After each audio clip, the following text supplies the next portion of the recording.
I'm checking something out here. Yeah, it looks like it's working this time here now. Good. Good. Oh, that's right. I need to open this up. Boy, I'm not starting the super best. Yay, that's working. Yay. Open up Rumble, a window that we're live, so that it is showing an ad as well, so we can see if anybody chats over there. We have been getting a few chats over there. Now, one thing we haven't been, other than, of course, Arno the Great, my moderator, who does say hi over there sometimes over on Kick. And hey, Sing, well, you are first at the when I'm actually live, Sing, where Arno was first, hours and hours and hours ago, before I was live. So you were the first one here. And Toyjet is here as well. Yay, Toyjet. So how are you two gentlemen doing? I am opening a Coke.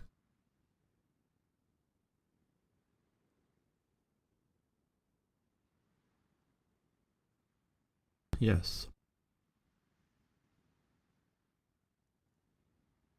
Okay, well, we've got a world to conquer, as it were, here.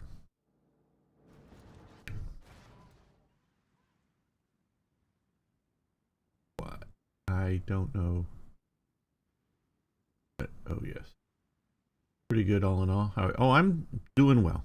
Doing well. Very happy to be here, feeling well. All that kinds of things. Okay, well, let's make an episode, shall we, gentlemen?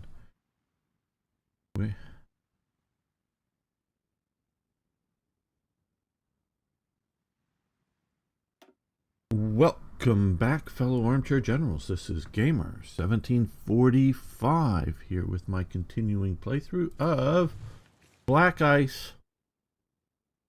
This is version for Hearts of Iron 4, but this is now the old version because oh boy, it's AAT.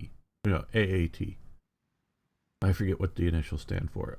The new Scandinavian DLC is out. I have yet to get it.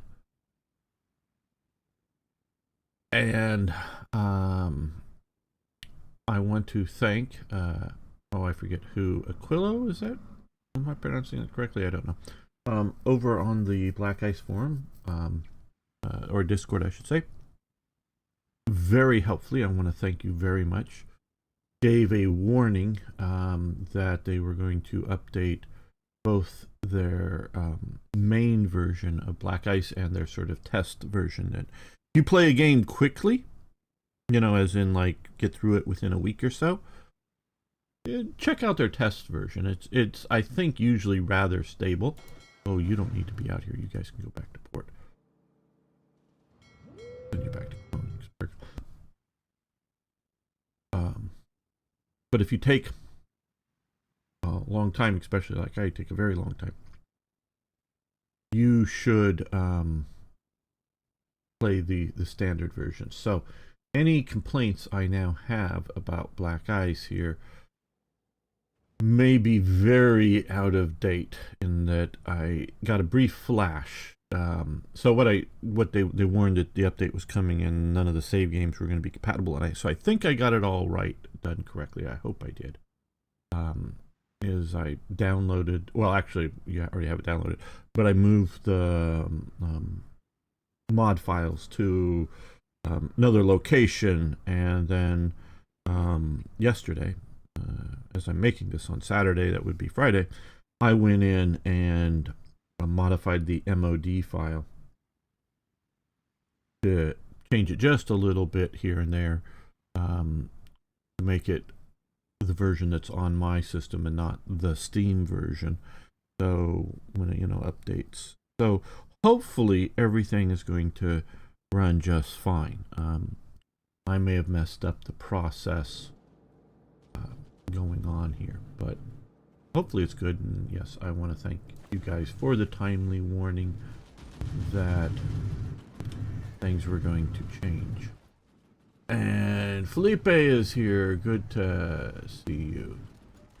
Things in Israel are really intense. Oh yes, they very much are. Just completed my most amazing dinner of my life, made by some, well, very good. Sing. Sounds special. Israel is going to attack Gaza from the ground, but still nothing. Well, I think Israel is preparing. I think that would be a good term for what's going on.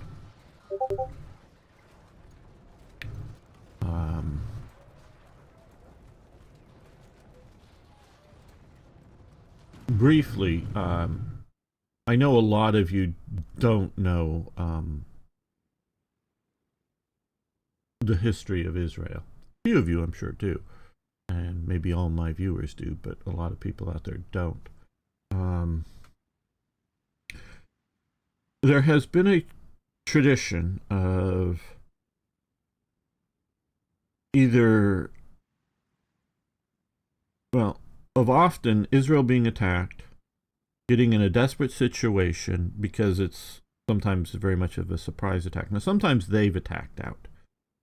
They've planned and made attacks. But, so it isn't always been purely a defensive war, but sometimes it is. And Israel then defeats the enemy, whichever one or ones it may be, and then goes on the offensive, and the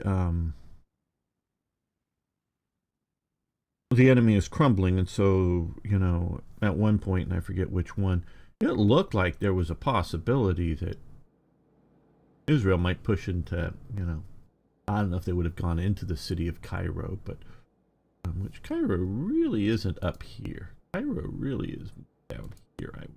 But not just me. Push maybe to the Nile or something, shall we say, or a main branch of the Nile. And primarily the U.S. has then restrained them. Now, why? Well,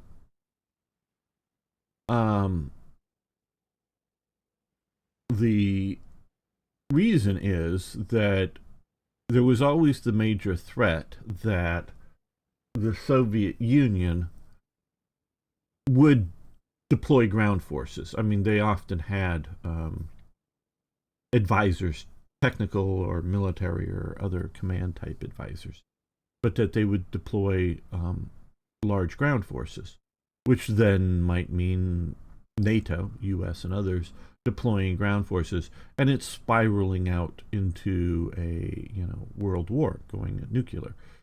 So we don't have that situation now. And in the last stream we were talking about jokes, weren't we? Well, sometimes. And in Gaza may be like Stalingrad. Okay.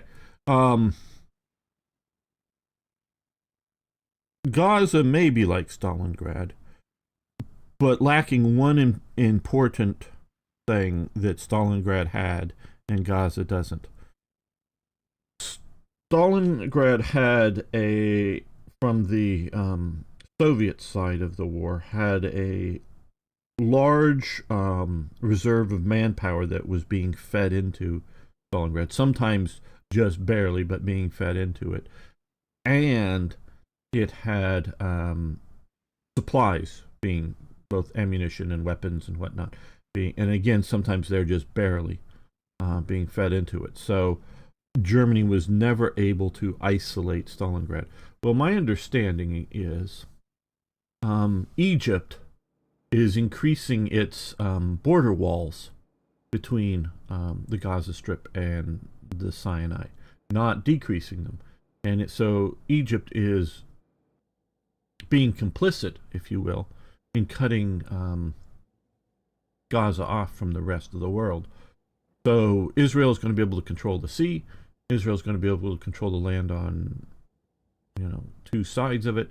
And if Egypt is not allowing supplies in, not allowing in reinforcements in, It won't. It may be in that it's a street battle, but it won't be a Stalingrad, I don't think. Okay, well let's get back to this. I know everyone likes to hear my takes on history, but other people also like to see the war. Now, it's been talked about that, yes, we are having supply problems, which I love. I love that we're having supply problems. Well, and you may wonder why. I love this new railway system. I love that this is the reality of what we are trying to simulate here. We have 36, not exactly sure what you want to call them, but 36 units of supply needed here, and we can supply 20. So that is supply problems. It is winter. It is December 25th, so Christmas, and we're having supply issues.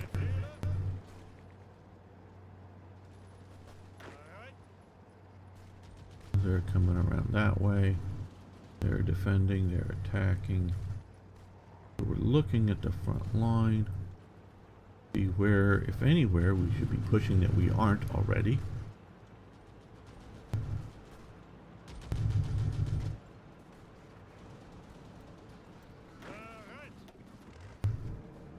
Okay, they're coming into occupy there.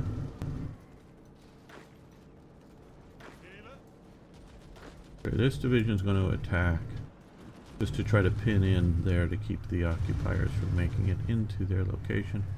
Now here we have 35 units needing supply, and we can supply 60. So that's a major supply route for us in there. And so if we can push up to Orel, that will, you know, alleviate our supply problems here. And this is what I love. So, and Podcat, who is no longer working on Hearts of Iron at all, my understanding, but had been for a while the lead developer, and before that the sort of secondary guy, would argue that infrastructure is the rails and that's the supply. And for most of the areas in Western Europe, this is a very simplified rail system, and there's a lot more rails running around between, you know, all these. I bet you there's a rail and what could be considered a, you know, a minor supply head, maybe not something major like that. And,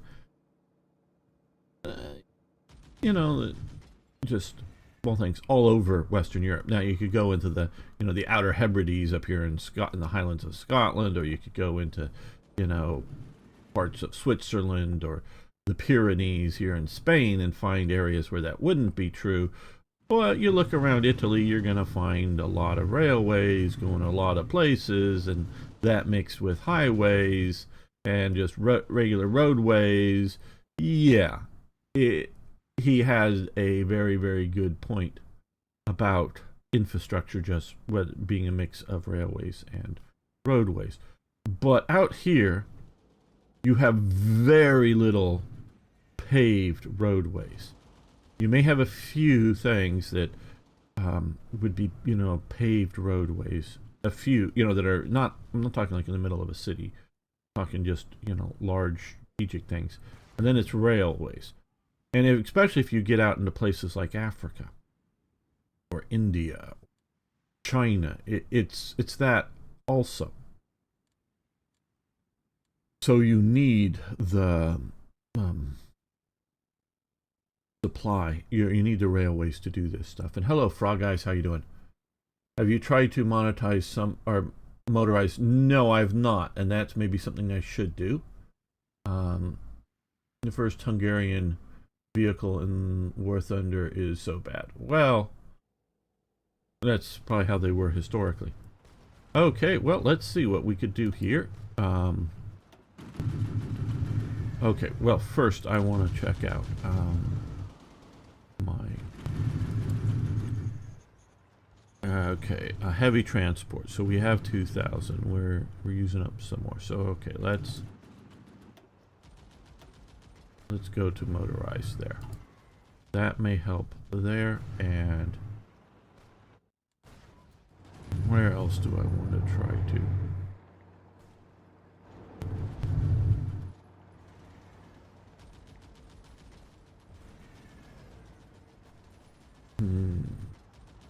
We can try down here, I guess. That is good advice there.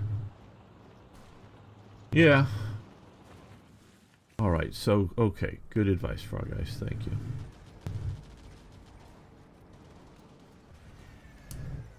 Let's let the clock go.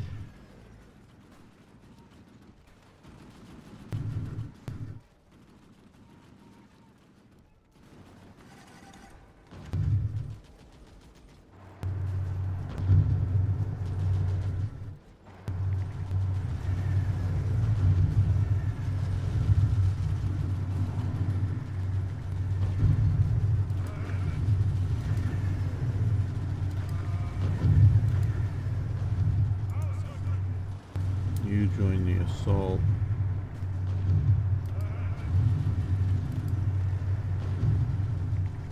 Yeah, I know you're in bad organization, but we just need to take this guy down and then move in there and hold to cut Leningrad off. And that's a worthy thing to do.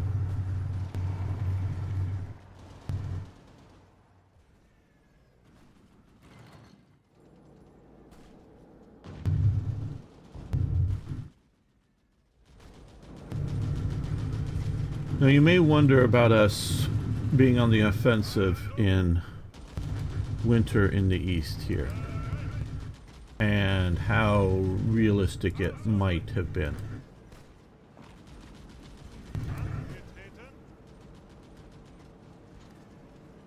And I don't know the answer to that, but I do know that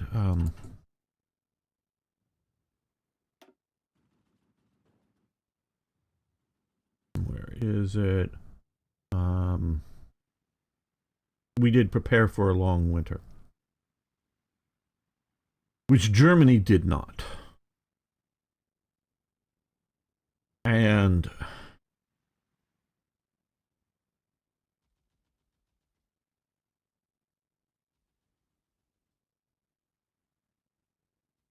you know, as you guys sort of know, I do study the National Socialist regime, in the sense that I read books on the topic. Not that I'm doing original source research, but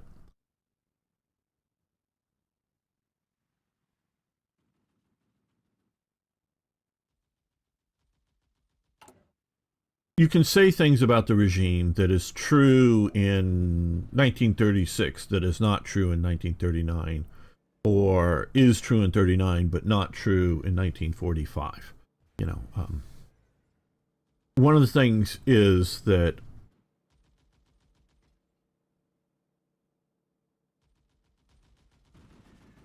Hitler, I mean, we could say a lot about Hitler as time goes on. One of the things happens to him is he becomes detached from reality. That's quite true, more and more. But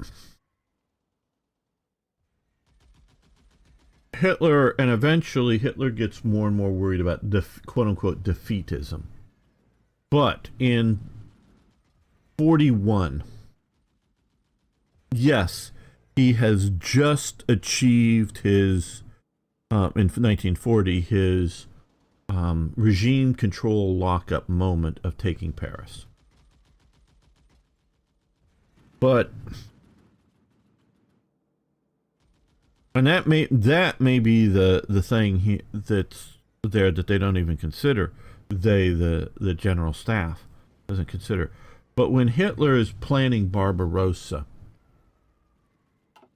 maybe they just all believe that they're going to win But even if they believe they're going to win, they know the calendar. They know winter is coming.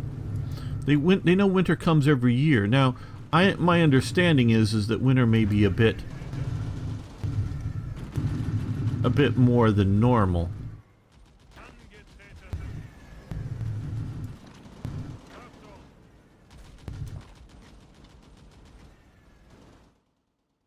'41 to '42 winter. And I get that, but they could have either talked them into delaying the invasion, or they just should have known that they should have prepared for a long winter. Because even if you're victorious, even if by late summer you're in Moscow drinking vodka, the winter's going to come. And if your troops, it's my understanding is it's not just a question of winter clothing is sitting back in warehouses in Berlin or wherever in Germany, and that it's not at the front line. They don't even have enough winter clothing to properly clothe the armed forces. That's my understanding, and I guess we're sort of playing realistic here. Oh no, here. In that, not just horse transport here, but we don't have enough field uniforms for our army as it is. So, yeah. And yes, I know I did push into...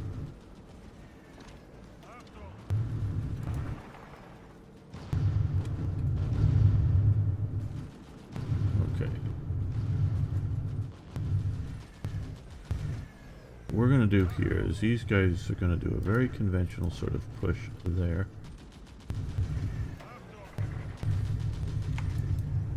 Yeah, I think we'll do both of these divisions. Let's go capture that. And then let's do that.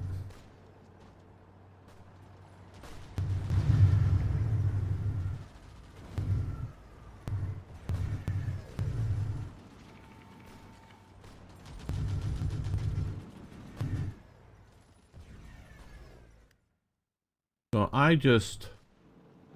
okay, so we moved across the river. We're defending against an attack here of 2 divisions. We're about ready to collapse. So what we're going to do here, and we have good forces there, they're going to counterattack. Okay. Message from VC for Tracer diplomatic status says cancel non-aggression pact. Uh-oh. Uh-oh, and we've got a new version of the 109 and non-aggression pact. Okay, we'll accept that. Here we are. So our Error Research Design Bureau, if you will, or there's, we just got that.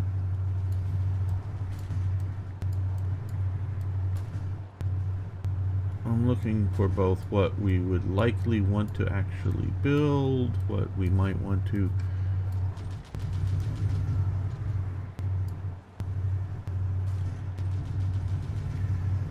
Yeah, we can start on that. Hmm.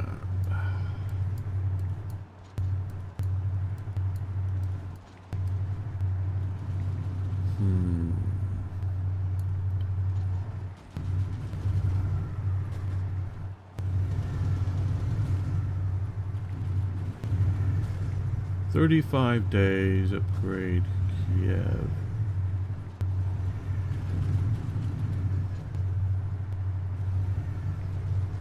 And small, I think so, let's do that. Help with this. Yeah, you don't really want the mouse in War Thunder. The reason... Okay, they're falling back. Okay, hold on then. We don't need to break ourselves there. The reason it is so bad is it is so slow, and it's I think it's still sitting at 7.7, so it will often face up to 8.7s that will be able to pen it so easily. Now if you end up being down tiered and have a small enough map, it's okay, but it's not that invulnerable at the BRs that they get put at, and so it's not very good.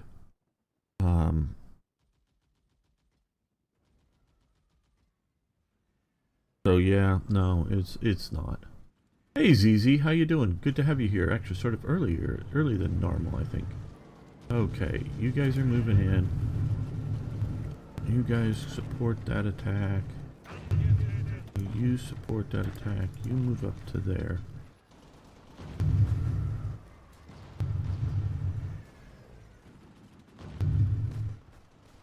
Good to hear, good to hear. And hello!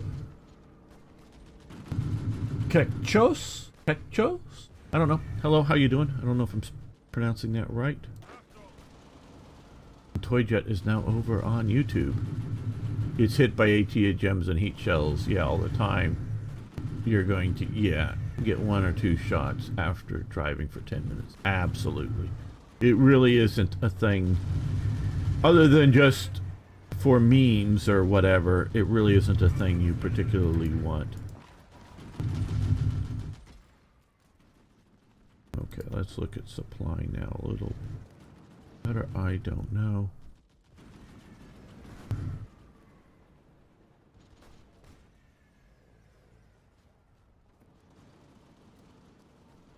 Yeah, I am. I'm just dealing with them. It's doing okay. I'm doing okay. It's okay. They're now counterattacking out against our forces there that we're pushing into,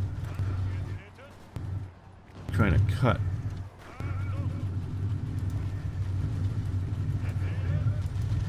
Leningrad off, so we're going to counterattack there.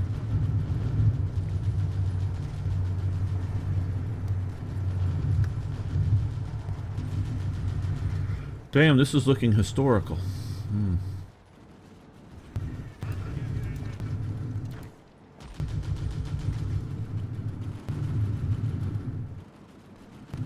Which means not very good up here.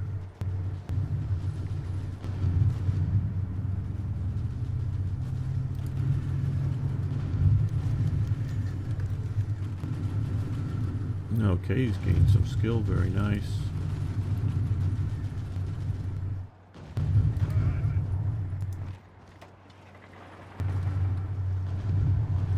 They're counterattacking into there.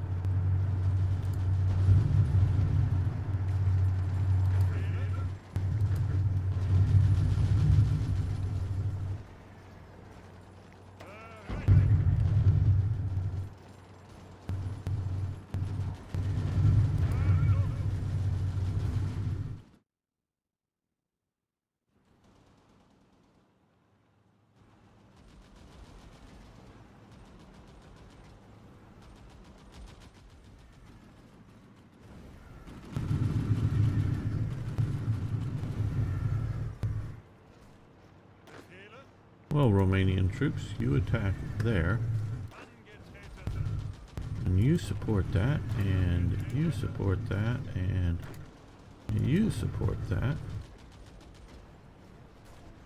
So that hopefully that gets a bit of an overrun. Okay, these guys are still coming that way. They've moved in reinforcements there. They're being pushed there, so...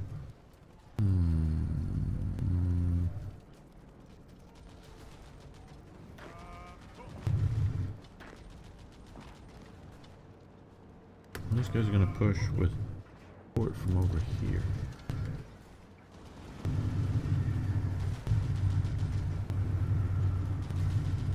I was hoping to get that city that was not being defended.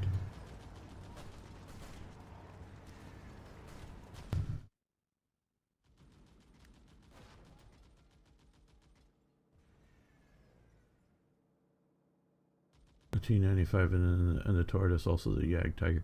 Yeah, they're also sort of meme vehicles too. The Yag Tiger doesn't have that good a penetration, but has a rather explosive shell when it does penetrate.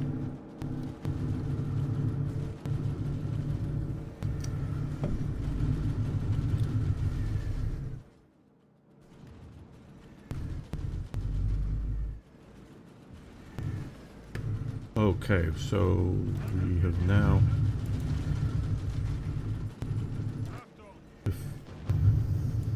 defended there well enough, it seems.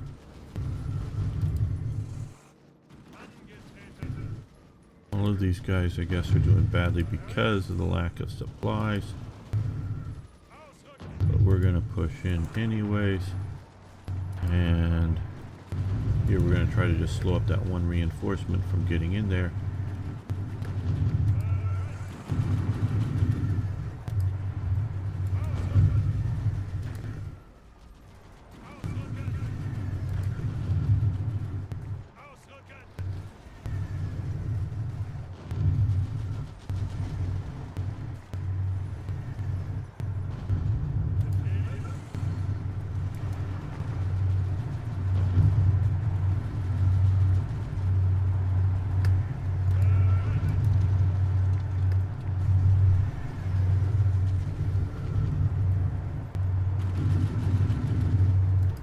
Just got to take care of that one division, and we've got it there.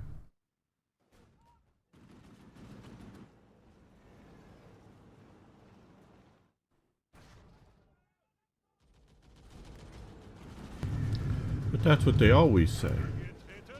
There's one more division to defeat, and we've won victory. Okay, well, we pushed into that province, which is very nice. Now we need to reinforce it some more. And while this is fairly empty, let's just get across the river here.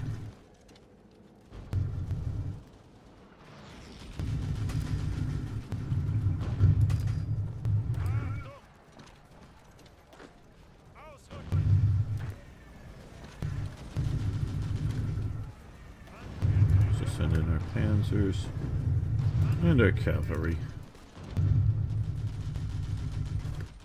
And we can attack here with the mountain troops.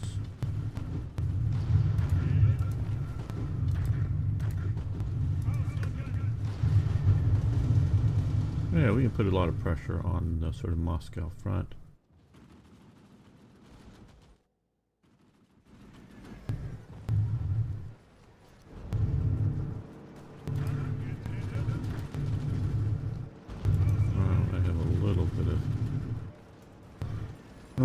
Supply capabilities. Okay, well. Yeah, we have the Tiger chassis, but we don't really have the Tiger yet.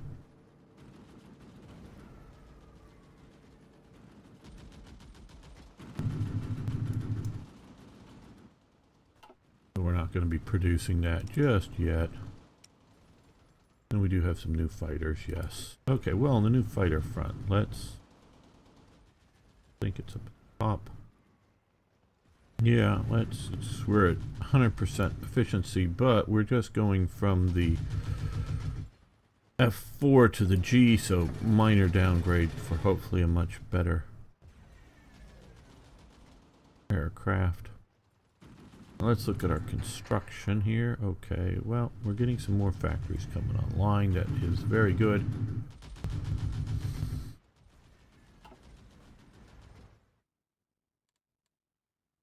That's sort of what I want to look at here.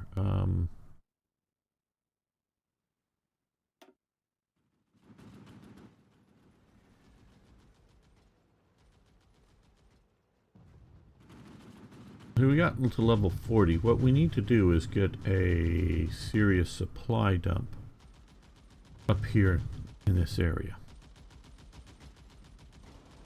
Supply hub, I guess is what it's called here. Is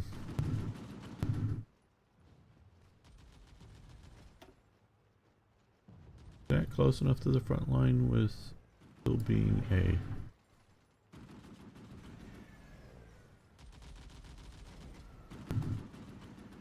useful thing? Here is railways is the issue, not supply hubs. So let's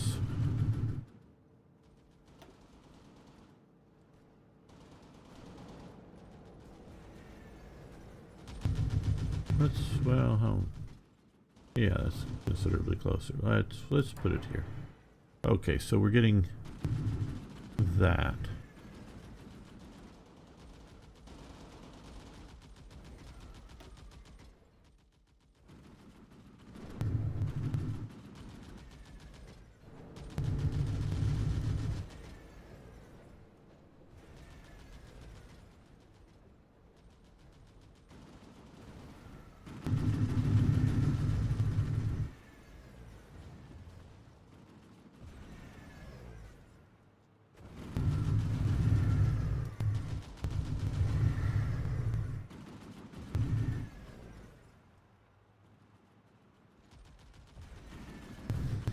I think we should move the railways up to highest priority because they'll be hopefully a bit quicker to do to get this supply hub supplied. Oh, well, yeah, let's save the game. Didn't mean to start doing that, but yes. Really just meant to actually let the clock go. Click the wrong thing.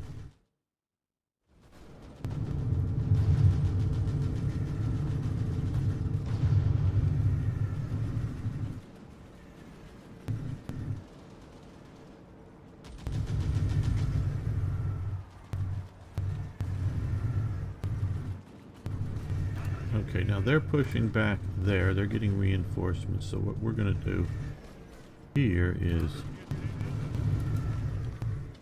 attack with you and you and support with you.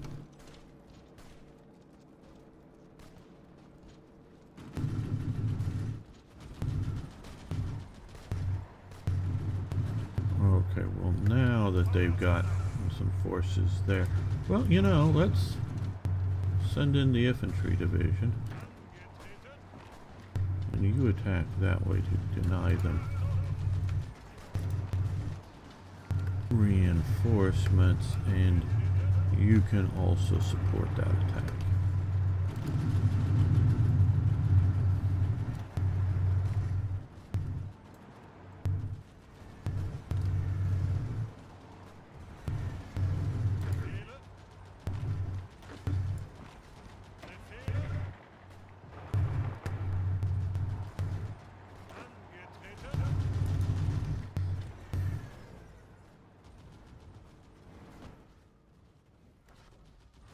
How are we doing out here? Okay, looking relatively good for a front that was unplanned.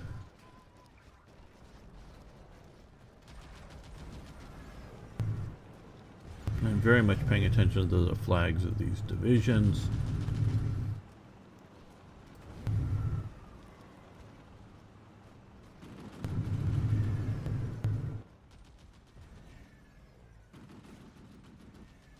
Well, I sort of kind of think that we can just sort of mellow out down there a bit. Here I really would love to get, but I think we just have to build our supplies. Okay, you want non-aggression pacts, fine. We had no plans of attacking you way out there in Asia.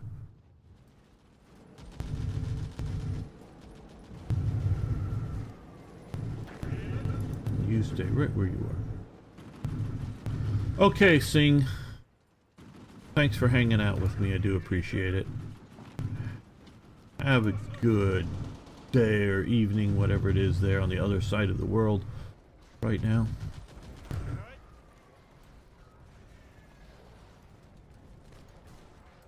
Yeah, we got a lot of forces tied up down here that they're doing good work mostly, I would say, but we do sort of, well, could maybe use them. Oh, well, hey, here we go. Drive into there. Always good to disrupt the enemy's plans a little bit.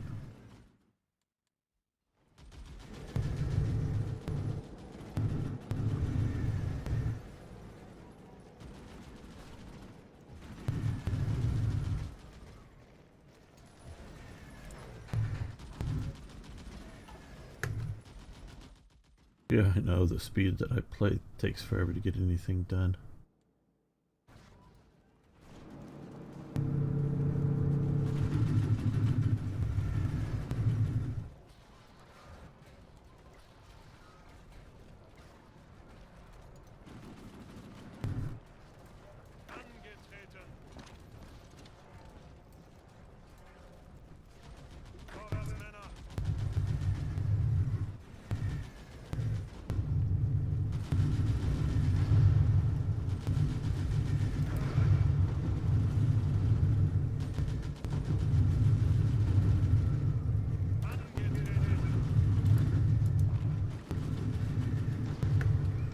Just check on the one, oh, just click on the one upgrade railway or click, yeah, you're right, I should do that. And what he's referring to is if I had just clicked,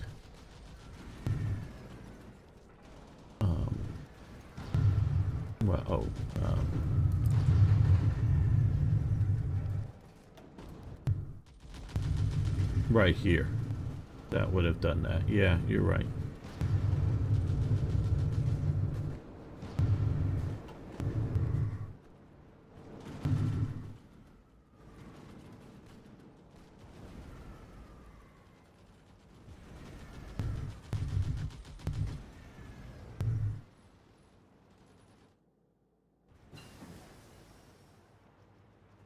Okay, infrastructure works 3. Very good. There we are. And that was here. Okay, which gives us a little bit more stability.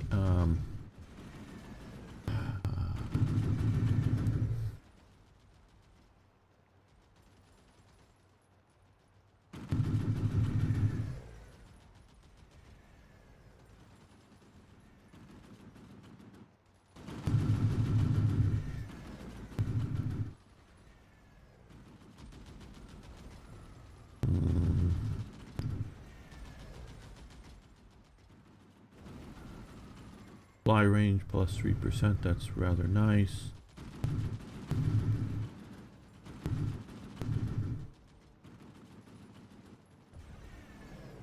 A lot of things we could do. Let's see what we should do. Okay, we are in 1942.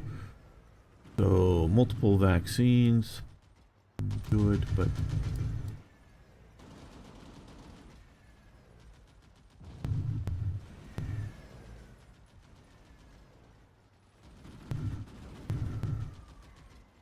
chemical and lack of resource penalty down by 2%, factory output up by 4%, flying control states, flying control 4 states,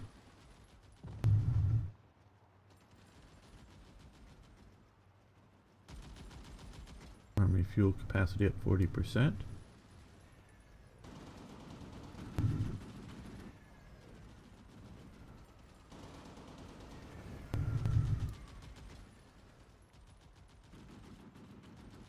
Yeah, we'll do that. Wish I had a German premium tank, but I'm in Brazil and it's, yeah. And if they don't do localized pricing for stuff, it gets expensive. You shouldn't waste your money on that. Felipe, you know, don't, you know, don't waste your money on it. You can have fun with the game without paying for those premiums.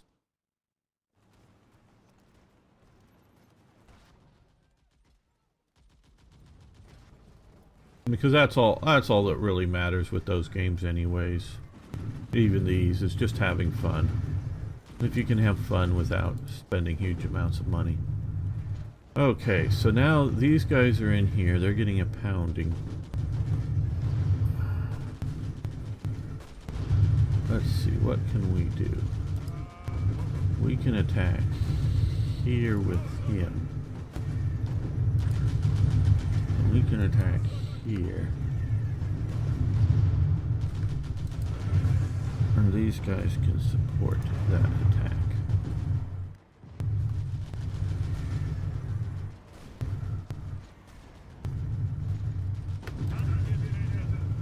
here, we can send in, let's send in 2 infantry divisions here and that infantry division there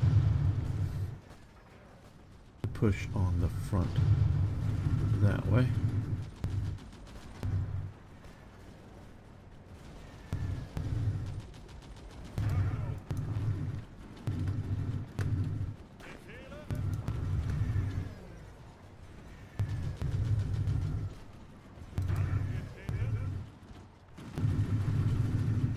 And you can support that attack, maybe.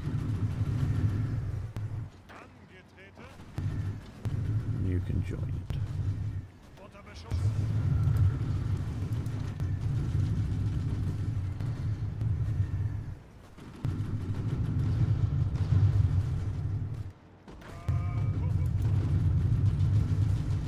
Okay, they're coming, they're being pushed back. So you can stop your attack, you can stop your attack.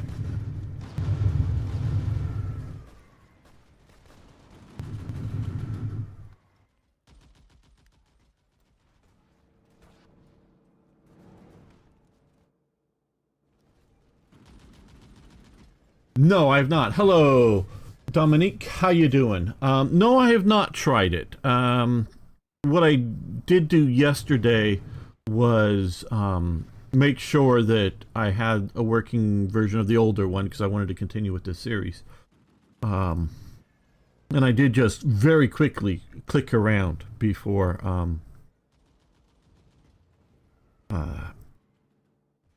doing that, but just very, very quickly. So no, I really don't have an opinion.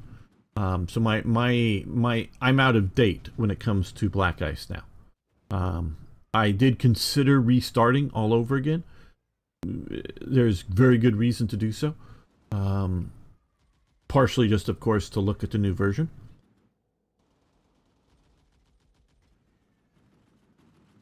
But I think I may, because I may come back to this, but I think next weekend I may take a look at the new version as well. And on that, I think we're going to end this episode here. I want to thank you all for watching. Thanks for liking the videos if you would.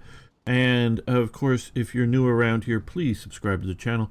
Love to see you here more often. See you next time for more, yes, more Hearts of Iron. Okay, guys, yeah, we're going to continue here. Don't worry. I'm just going to make a save and continue on. Okay, the new Black Ice, new economy system is quite complicated. Just a total rework of resources. That, in and of itself, is not bad, but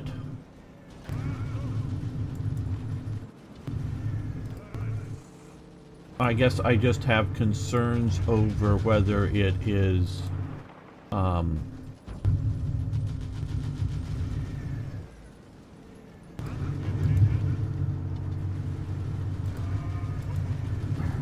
well done, how necessary is it all, if you know what I mean. Is it just adding complication? You know, not being unrealistic or unreal, but is it needed? And it doesn't mean it's like I'll quit if it's not or anything needed. It's just, is it needed? All right. Welcome back, fellow armchair generals. This is Gamer 1745, and it is winter. We are in January. The snow is deep. We are still pushing in places. We would still like to get going up here at Leningrad, and that's where we sort of pushing at maybe places that we shouldn't.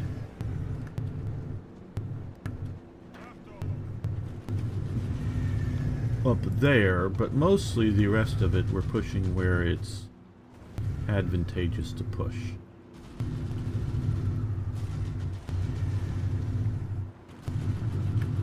Oh. You're going to attack there. Maybe I should have had you attack. No, either one's bad. Just trying to delay reinforcements getting into here, because we'd love to take it and get in across the river.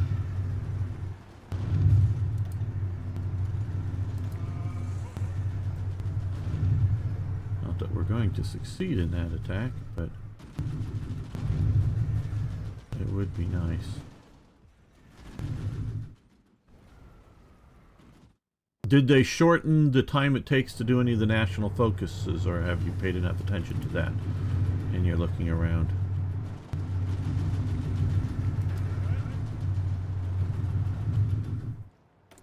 That was one of my big complaints about. They added a lot of national focuses that are very realistic, or things that did happen.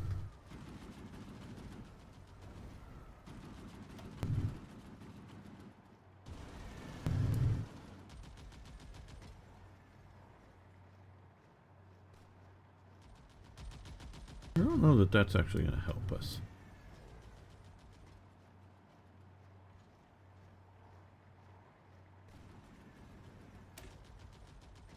Let's do that. Research new uniforms. Maybe it'll be easier to make.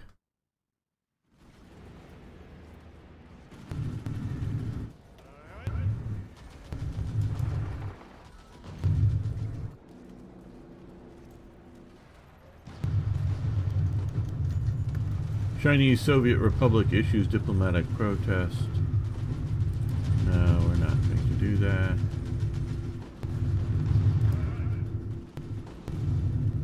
They're defending there. These guys can come back across the river now that they're reorganized.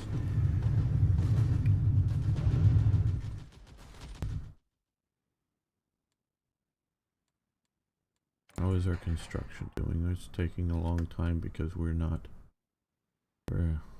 playing slow.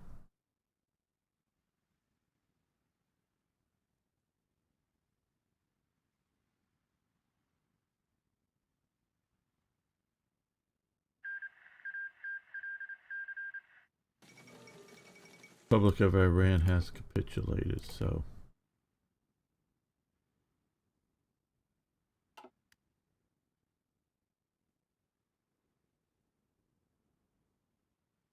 okay, oh well, we lost 2 Bulgarian convoys out there and 2 more there for some reason. I don't know why. Bulgaria is putting convoys there. Now out here we took out 2 Soviet convoys. Good. Belgian. Oh, Long Africa. Oh, 7 down there. 4 down there.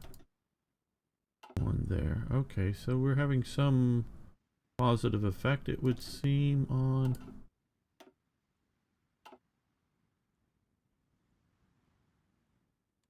convoys and oh, well, that's an ongoing sort of battle. But over there we lost 2. Alright, well.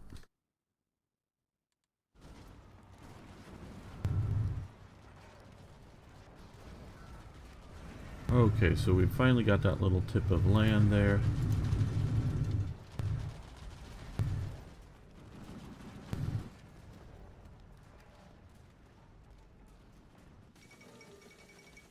Ball of Manila. Oh, let's take a look out at the Philippines.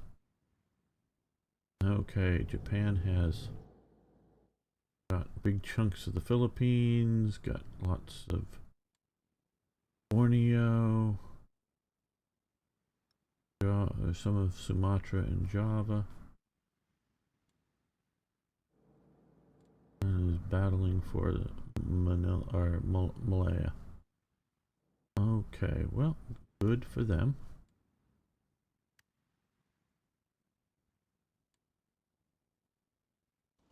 I think we're gonna sort of settle in for winter to some degree. Okay, and I say that and I'm looking here.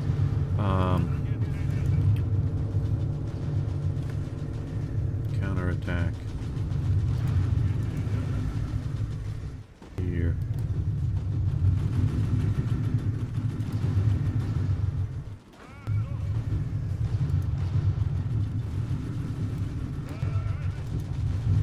Okay, they're giving up. Yeah, here we should keep pushing.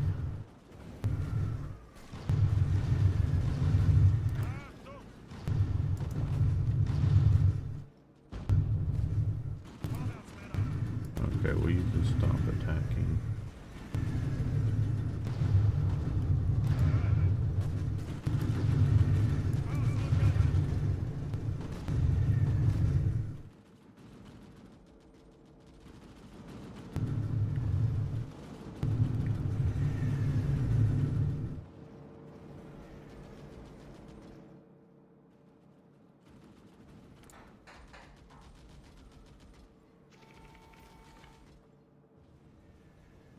Let's move you up to there, and you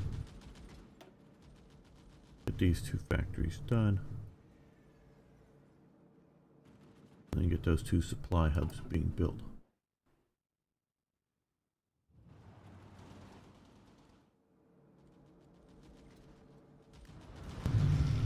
Okay, well.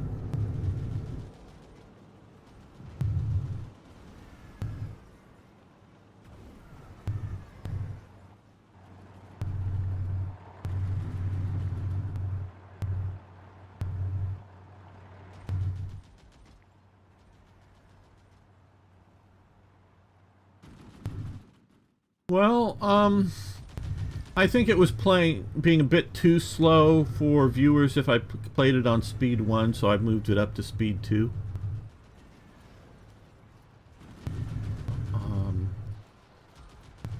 Oh, well, they've abandoned the city again, so let's see if I can race into the city before they can... No, let's just... back with them. So instead of playing at 1, I'm playing at 2. Now, if you're asking why I'm not playing at speed 5, well, if you've noticed, I micromanage and I'm not using fronts. So playing faster, to me, would be silly, but...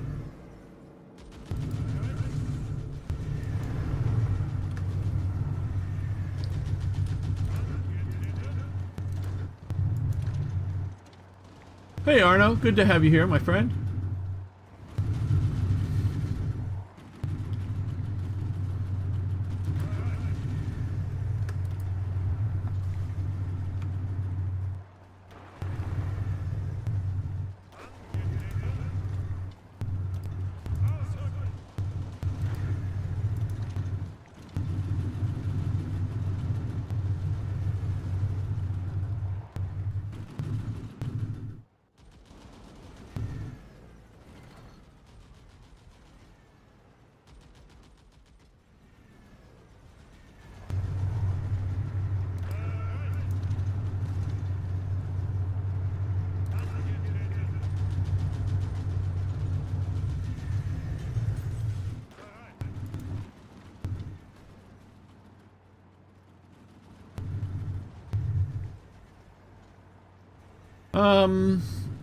Yeah, Black Ice is reasonably hard, I would say.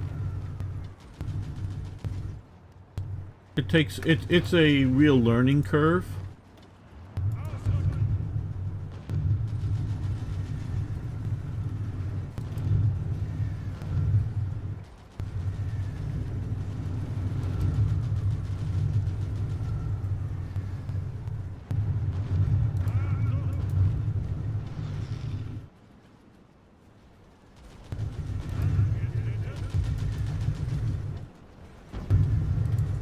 Okay, well, we have a free factory now, or an available factory.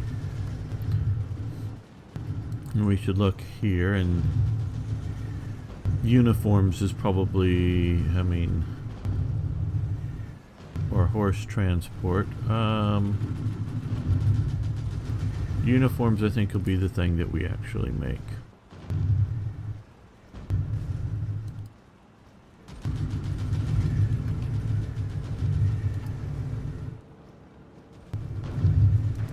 Now, if you're asking, is Black Ice hard to win at? I don't know, but there is a difference between learning the nuances of the game and then once you know them, how difficult is the game to play.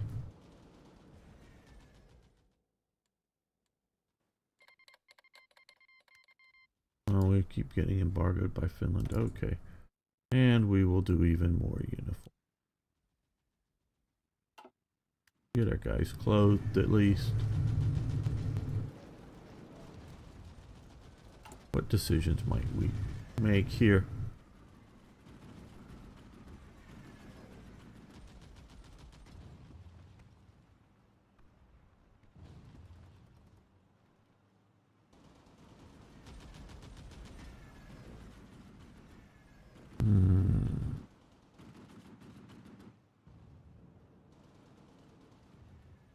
Acquisition trucks, no.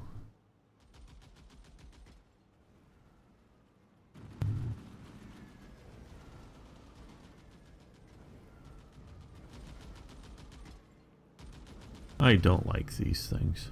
I want to be the one that's doing the directives. I don't want somebody giving me sort of goals to do.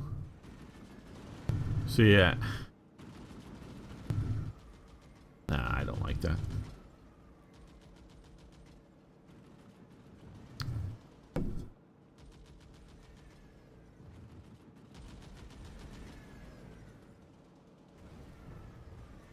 Okay, nothing I really want to. 10 more days and we'll get some more fuel. Very good.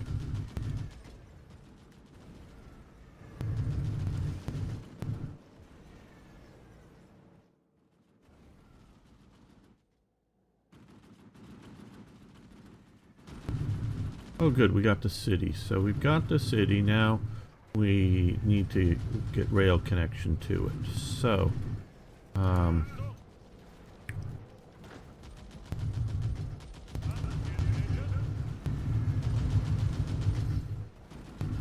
I guess, well, maybe just move you to there.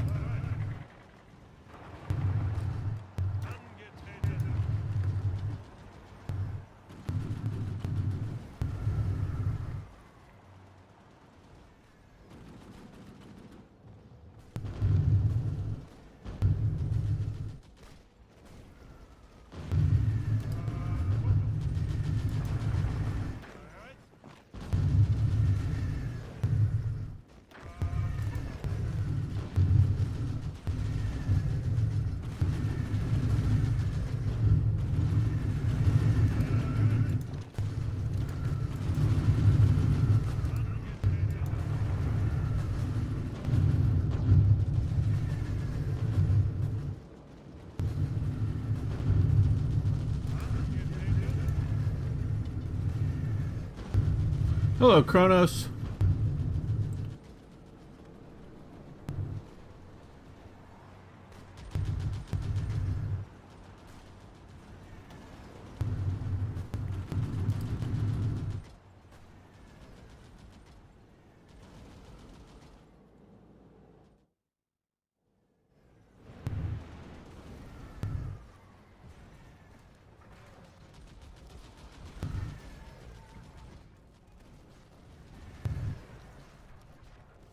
The supply situation is really telling here. Where we're able to push and where we're not. We are now not working on these yet. Okay. But factories have been bombed or something. Probably okay. But we're gonna get that rail link up and going better, hopefully very soon. We'll supply into that region a lot better.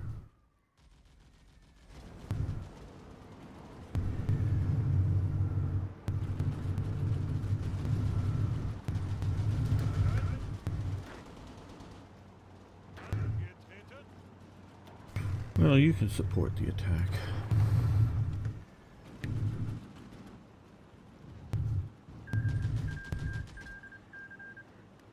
Oh, somehow we've signed a white peace with Ireland? Didn't we get a say in it? Not that I wouldn't. We did somehow. Oh, well, no, I didn't need to do that close. Somehow we got in the war with Ireland. I don't know quite how, but we've had Sinking of convoys up here. They rerouted and we sunk a bunch. Ooh, 10 US down and another 3 down in the Mid-Atlantic Gap. Very good. Well, we lost a sub there. But we took out a convoy there, so that's good. Now here, ooh, we got a sub. We got a Soviet convoy. We lost 4 here.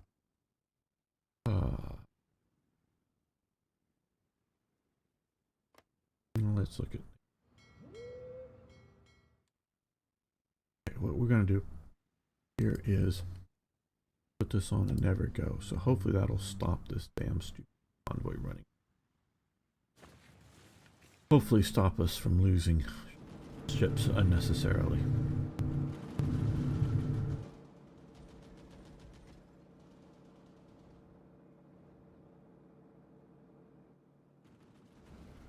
Yeah, we are definitely improving the manpower situation. That's for sure. But we don't have uniforms for them. So, and things like radio equipment and support equipment and recon equipment, and we don't have enough trains for our needs. Yeah, it's issues.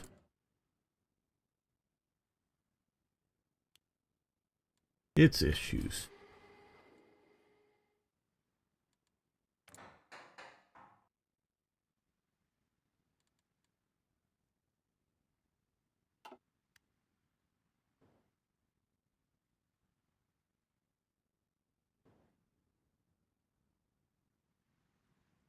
And I could definitely be playing better. I know that.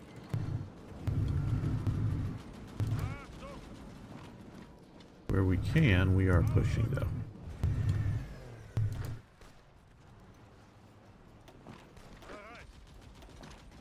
There we go. That should be a good push there.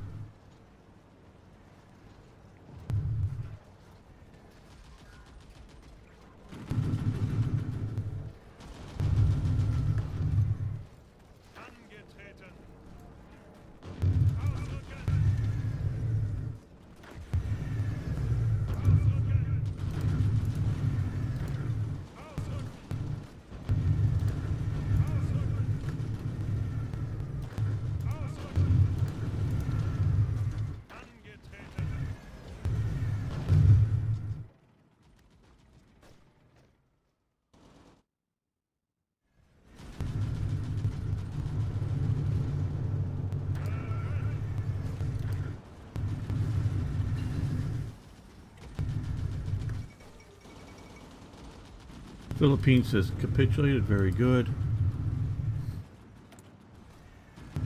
And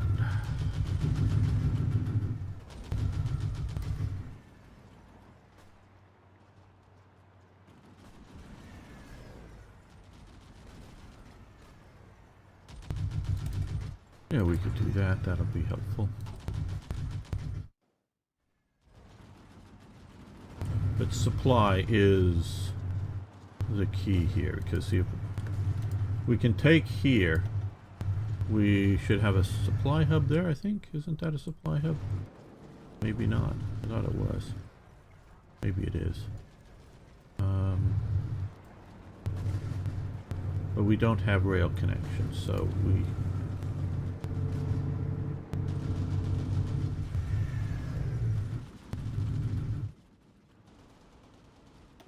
And over here, we now have these guys strained a bit too much. And those are way overstrained. Now that we've taken this, but we do have supply back here, so we're doing fair.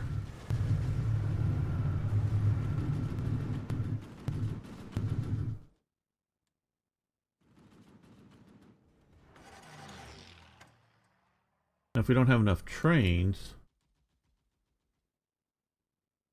that's a problem. Yeah.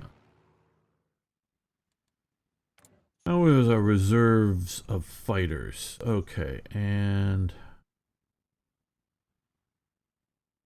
yeah, mostly very old or captured fighters, so not really wanting to create new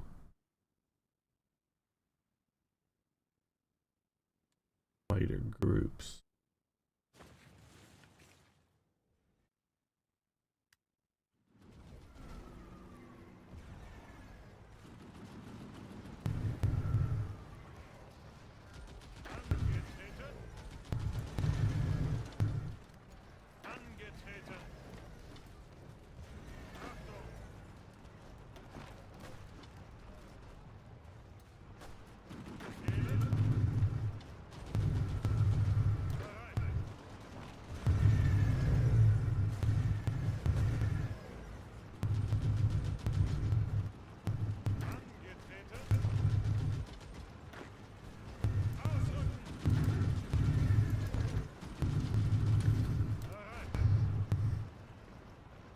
You can support that with some armor there.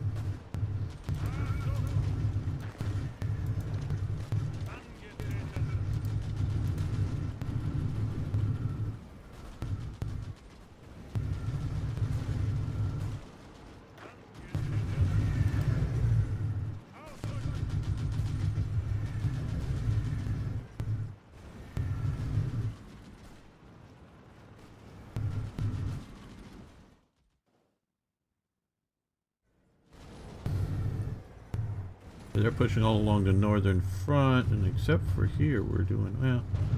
Those we're not maybe doing great with. Okay, so we can see here what we should do here is, along with this armor. Yeah, so we got some more infantry coming back there. Start pushing on there.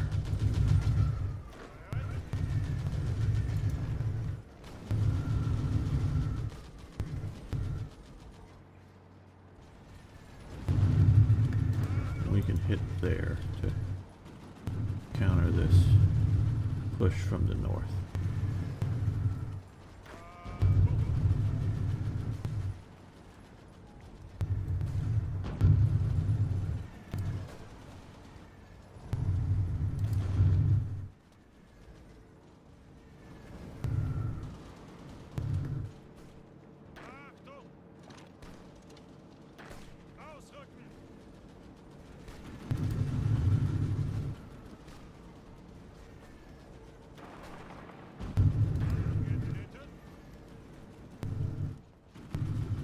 Starting war support, yeah. I think it's partially from some of these things that may have happened. Or something, I don't know. Or just maybe casualty levels, I'm not sure.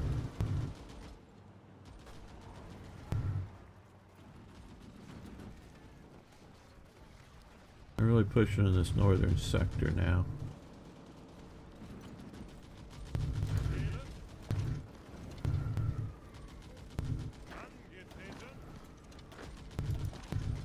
Well, no, you stay there, because all of you are retreating out of the north.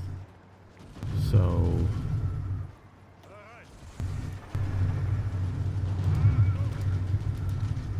you guys come down there. So we're really being pushed in the north here.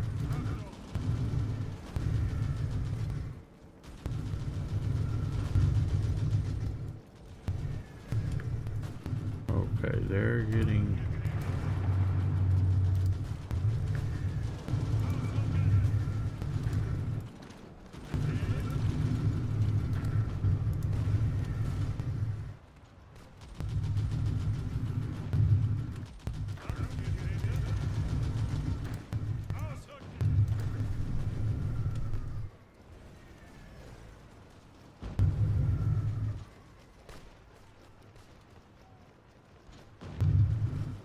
I'll check that in a second. Well,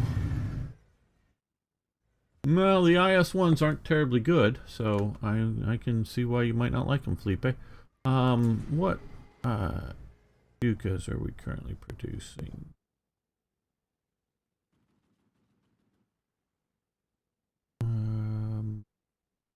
The D. We're currently producing the D model. We don't have enough rubber. Maybe we should see about getting some rubber. What would be our options from Vichy, France would be, okay, let's stop that. Let's see if we can get some from, yeah, Vichy, France. That will help our production. Oh good, we finally got our manpower worked up. Very nice.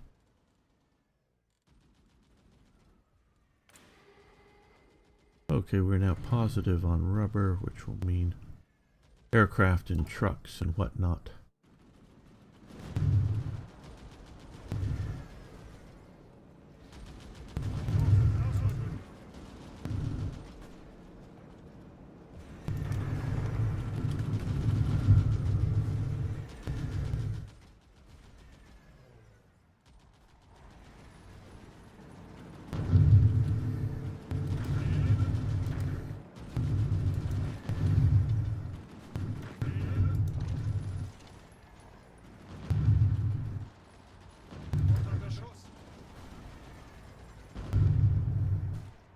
So we're delaying the unit that was trying to move into there, and we are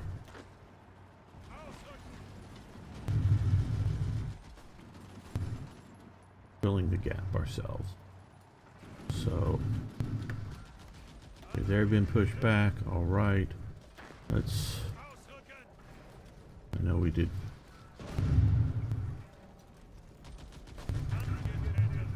Let's push here again. Okay, they're no longer. Okay, we're winning there. Good. You guys attack here and here. You can move up. I see that that is fortified, but we're going to attack there anyways. Try to relieve the pressure there. We just got here, so.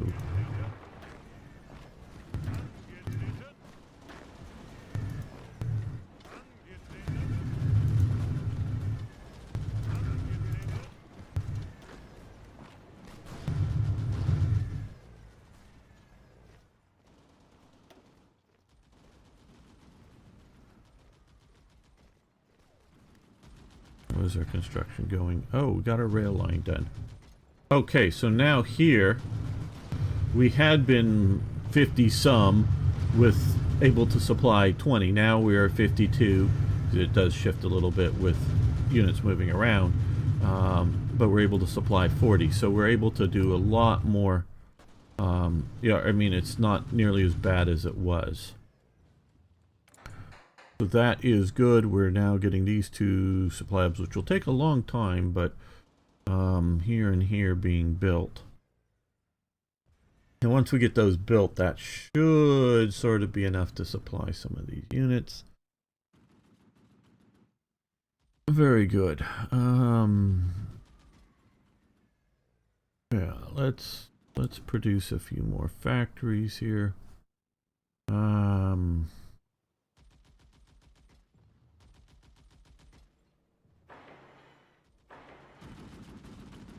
In our rear areas, of course. Hey, Beam Slam, how you doing?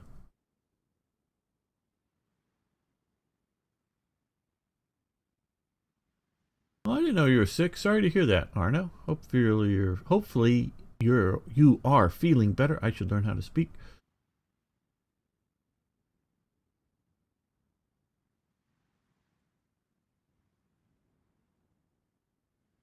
Well, our Navy's doing pretty well. We are mostly avoiding surface contact, you know, surface warfare. Our ships attacking their ships, and we're going with sink their convoys, which we're doing actually fairly well. Now it looks a bit of a happy time. So no, I did try to get, yeah, we stopped that stupid thing. More manual control over some of that. And down here we are lending some, well, we took out 3 destroyers, well, maybe more. The Italians didn't. We helped a bit, but oh, well, we lost a few.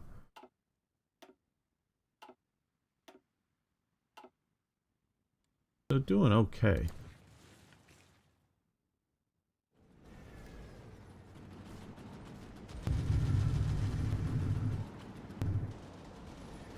Okay. Stop attacking. I know they're now coming in, but hopefully we've got them close enough and you guys can turn around and march back in. Yeah, they pushed us back here, but they're retiring, so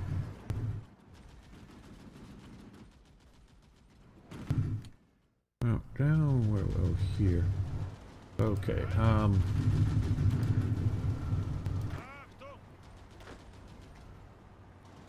Slightly better shape.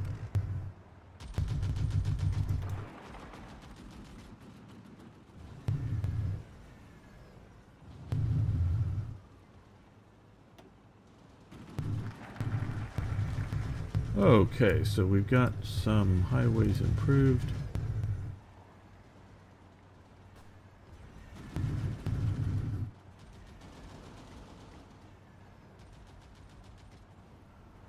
This reduces my stability, and I'm already having stability issues enough as it is.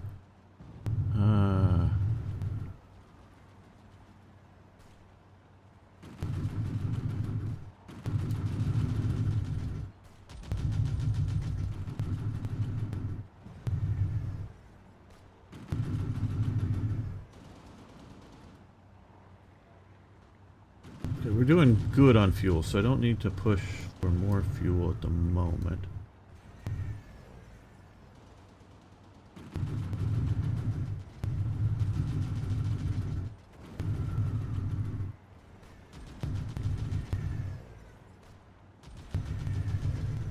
Yeah, we'll do the Nibelungen work.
Oh, is there a solar eclipse? How interesting.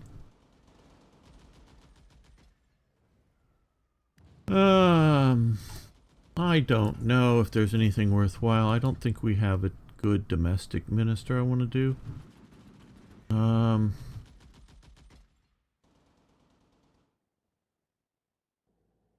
Bernard Rust was an education minister, people. He was.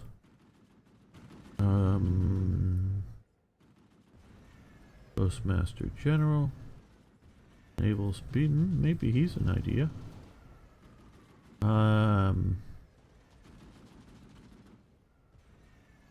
Let's see, it's more consumer goods in factories, but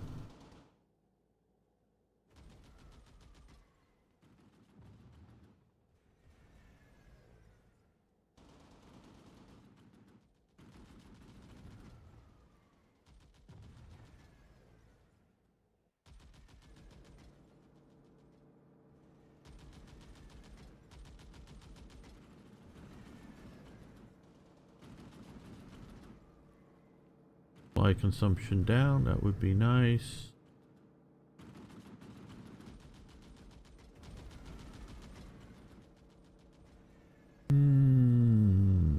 I don't know.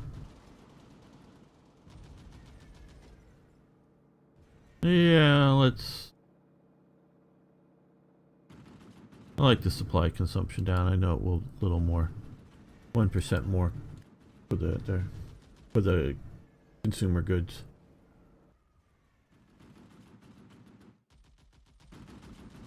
And it should be a special one with... Alright, talking about the eclipse coming.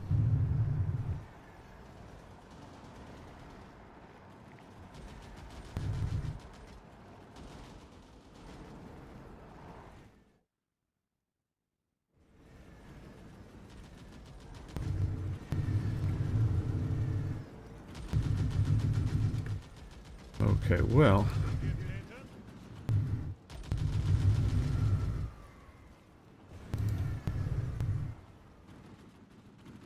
Now that we moved up to further north supply sources, okay. They're being pushed back by that attack there. They're coming there. So what we need to do here is push here while we can.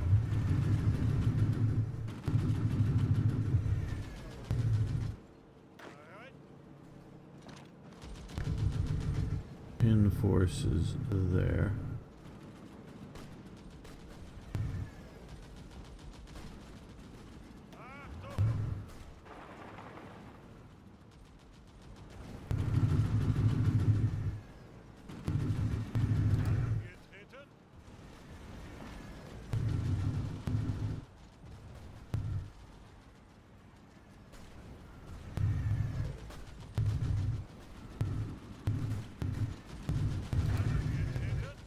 But they're all moving up. They're moving up to defend. Here, well, you push into there. You guys support that attack. You're exhausted. You're not doing too bad.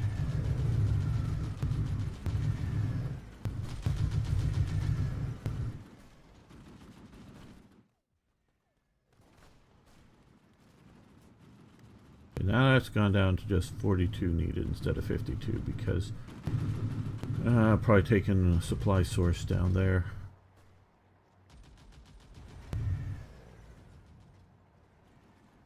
Yeah, we're hoping to get better stability, but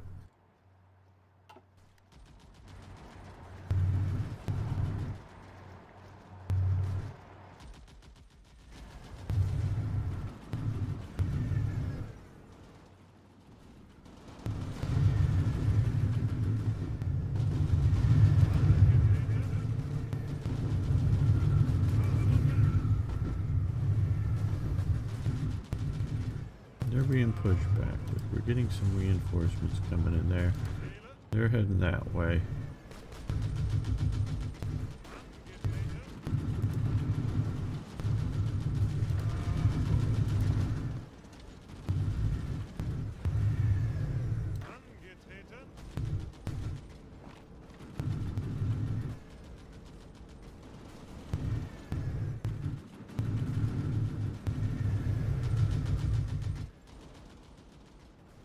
If we can cut their supply here to RL, that would be very useful.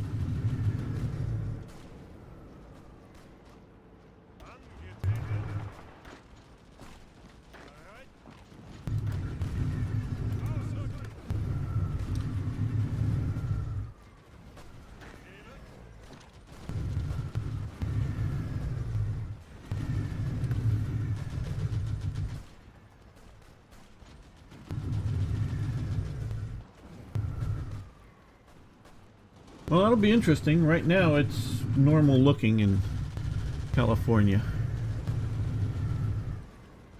regarding the possible solar eclipse here, I guess. Say possible because I don't know if we're going to see it here where I am. approved. Tank radios. We have been waiting for that for quite a bit of time now, I believe, so that we can now do these here. Yes.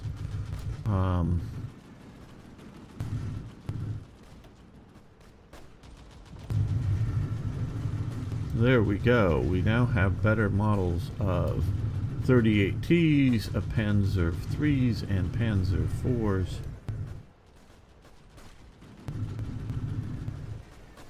Finally.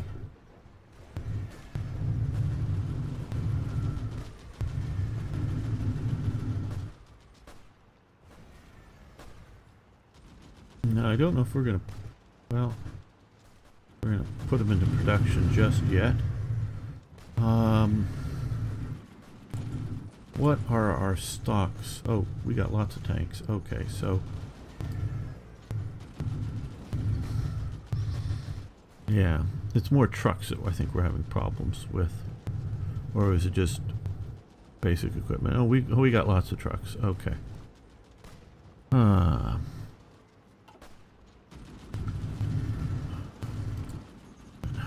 Radios we don't have, by like down by 10,000. Got lots of infantry equipment. Maybe I should put in.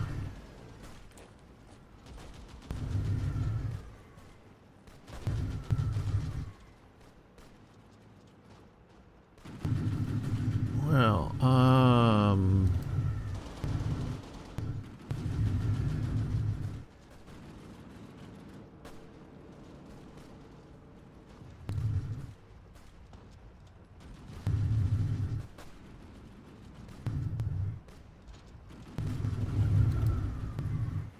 we'll do that.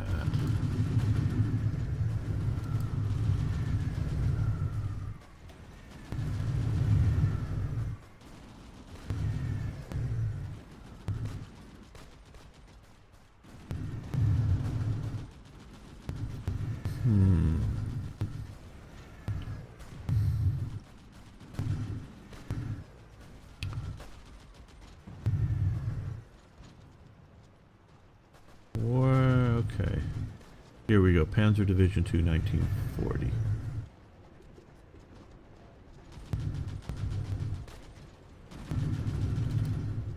No, I don't want. That's not what I want to deal with. Back.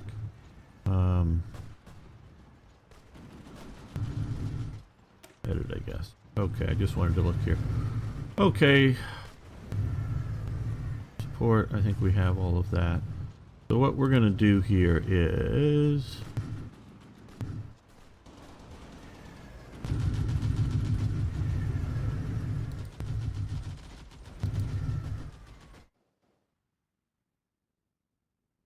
let's add a second one. Oh no, I want these to be infinite. Add there.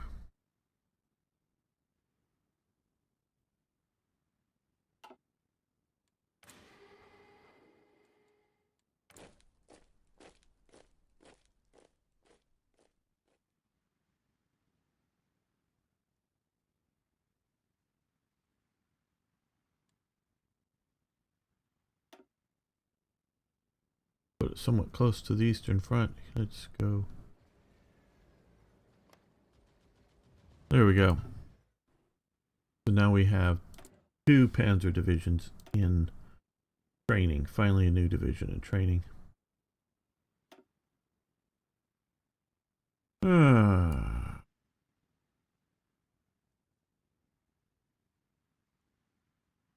Well, what we should do now is look here and see what do we need to do to get to here. Okay, Schützen skirts and smoke discharger, and over here 88mm gun and transmission and tension bar support. Oh, lovely. Well, I actually think this is more important to do earlier. Not, yes, Arno, we do want to do tigers, but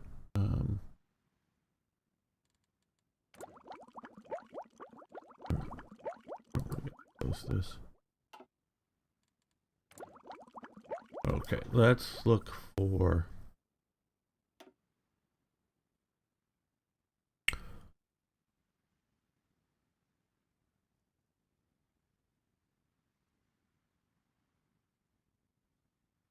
smoke dischargers. I mean, you know, people, I like the details. I really, really do. But smoke dischargers? Come on, people, come on.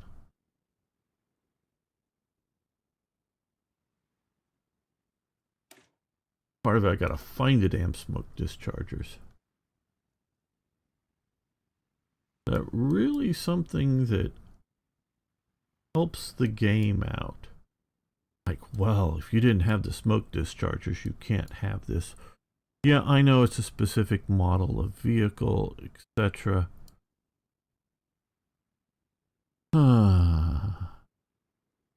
Where the fuck is smoke dischargers? Does anybody know?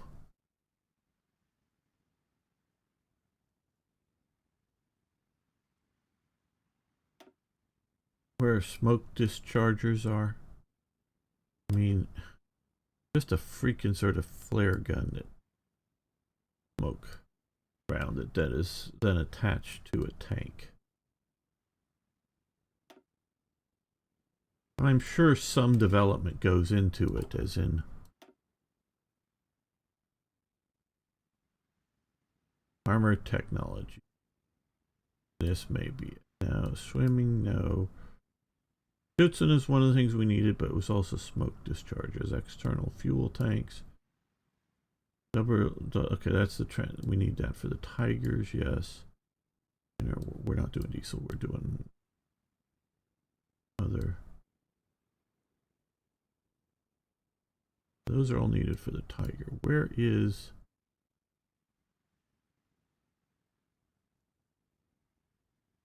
Now I get... Oh, there it is. 3 years ahead. Oh, goody. Well, we'll do smoke dischargers. Yay. Oh. Be careful what you wish for, people. You may actually get it.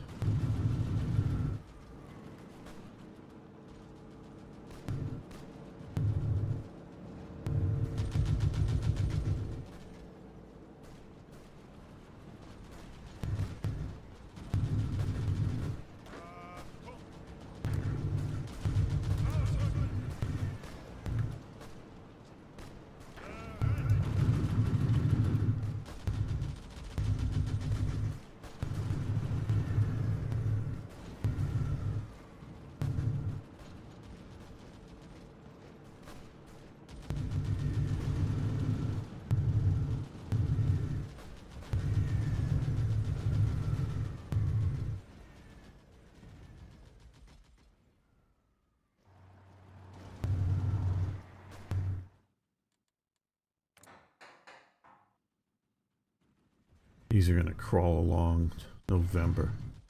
Oh, shit.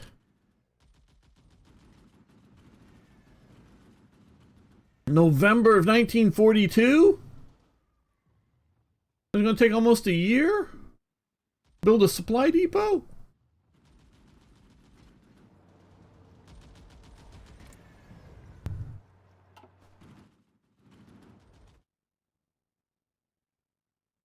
Oh, man.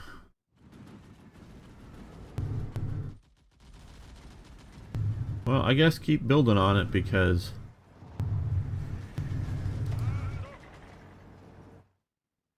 I don't know what else we're going to do here.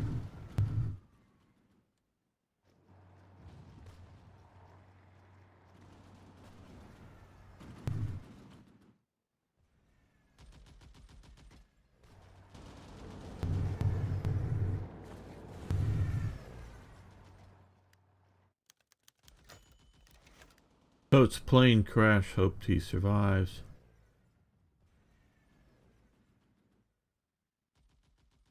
Yeah, nope, he doesn't. Okay. Now...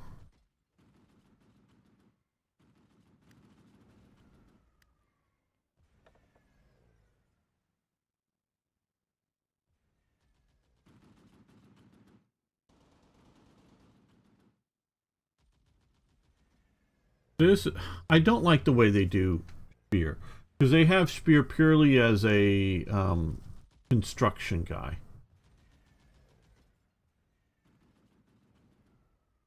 Spear definitely did do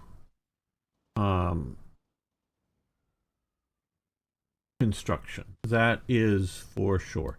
He takes over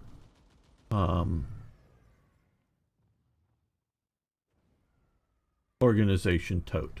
But he also very much works to streamline current production.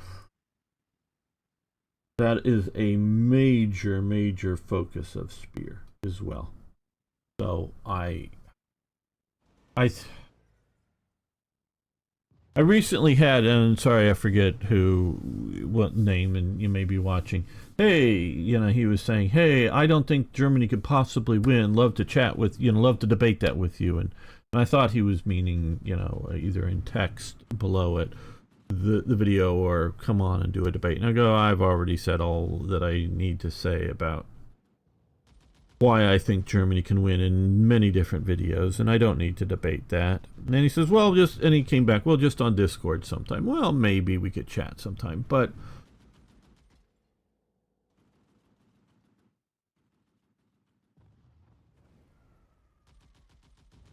and that, you know, gets me thinking, and you know, if and it was, you know, I forget, one of the various people posting below.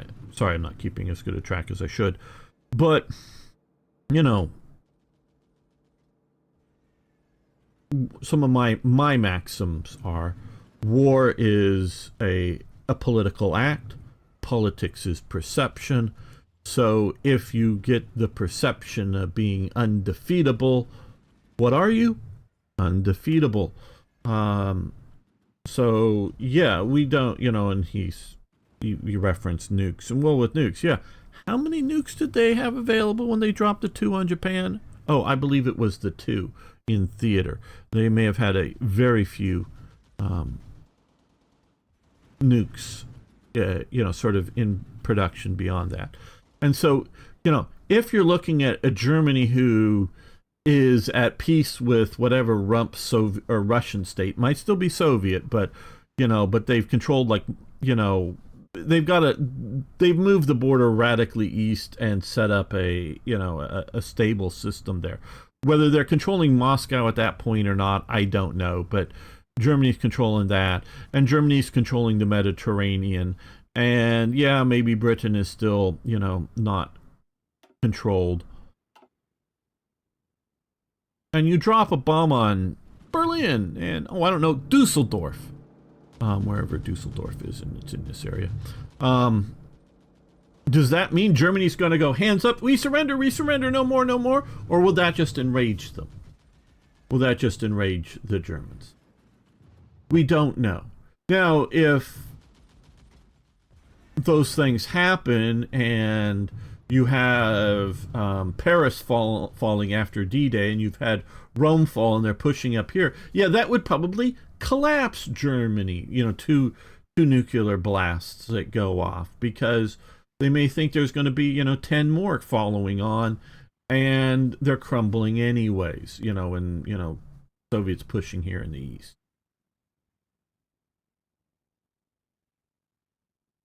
So, yeah, you know, we can debate, but I've talked about many ways that Germany could have won the war.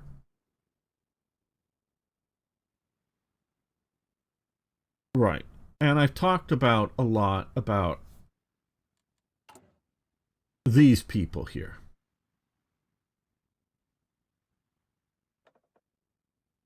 Spear. I read his book many years ago, back when I was in probably high school or junior high, probably high school. I forget exactly when. And of course, it really, you know, it's an apologetica. It's a, you know, a defense of Spear, which he, of course, lies in it. And probably some of it isn't lies. He just, you know, putting the best, you know, his memory is such that he's putting the, you know, the things in his best possible light, to be charitable. And this is not to, you know, in any way saying he's a good, you know, a good moral guy or anything like that. No, he is he doesn't seem to have much of a moral core. He really doesn't. You know, I don't know that he is evil in the sense that he wants to do evil, but I don't, you know, sort of the banality of evil is just sort of allowing, you know, sucking up to the evil system, if you will. So I don't want to,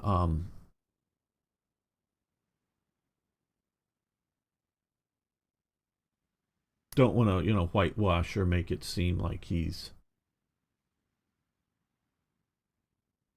a positive person or anything like that. But, and I don't know that he was any brilliant genius here. That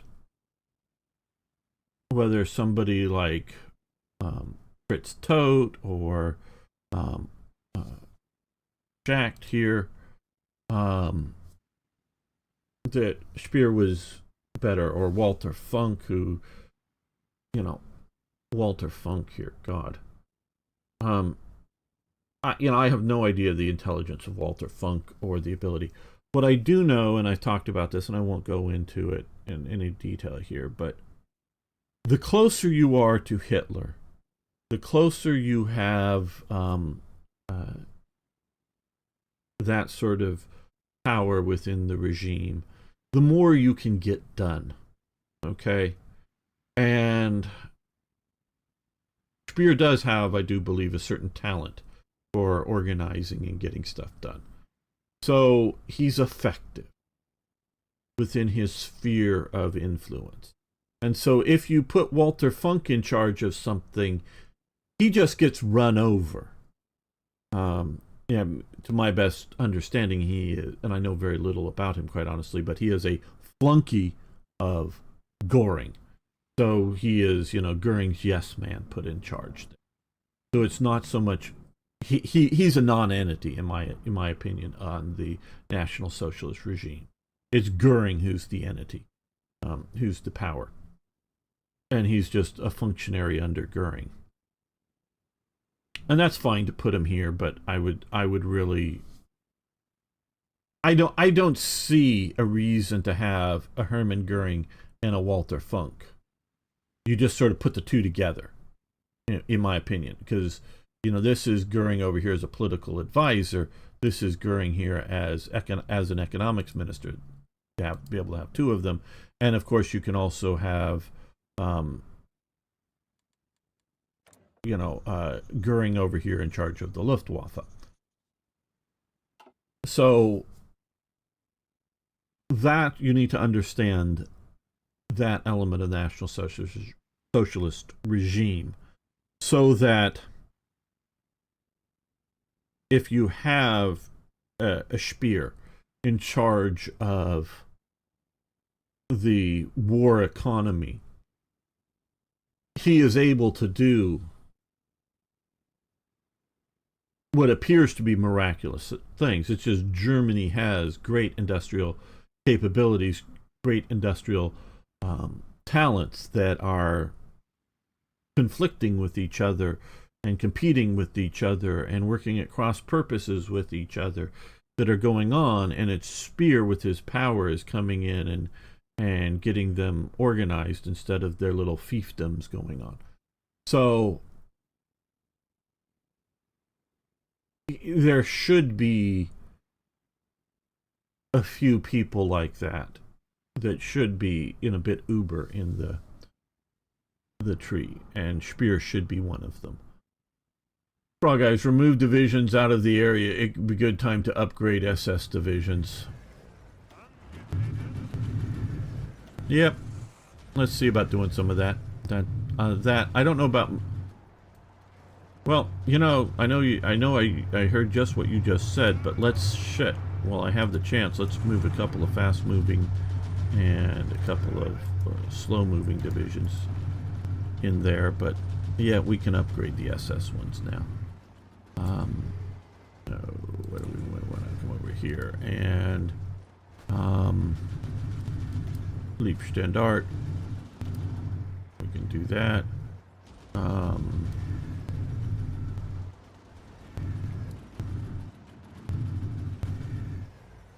Oh, we don't have engineering company, so we're stuck here. With that, okay. Where's Politsai? Politsai is in combat right now, so I don't want to pull them out. So unfortunately we can't because we have not done all of the possible upgrades. Okay, there's Leibstandart. Take a look at Leibstandart right now. Okay, well, it's going to hopefully get that. Okay, template wise, medium tank, support tanks.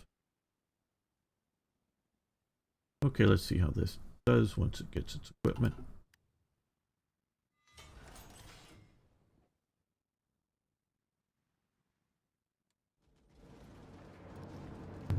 Oh, well, now it has forces there. But what we're going to do here is attack here with these crippled divisions, but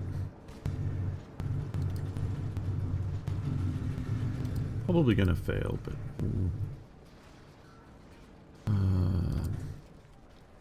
you know what we're going to produce? You guessed it, uniforms.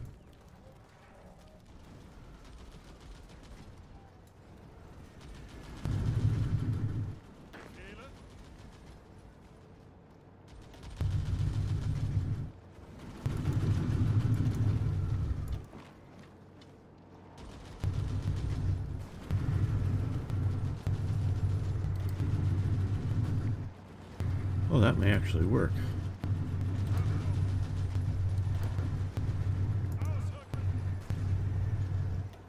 It looks like he just strategically redeployed in and has no organization.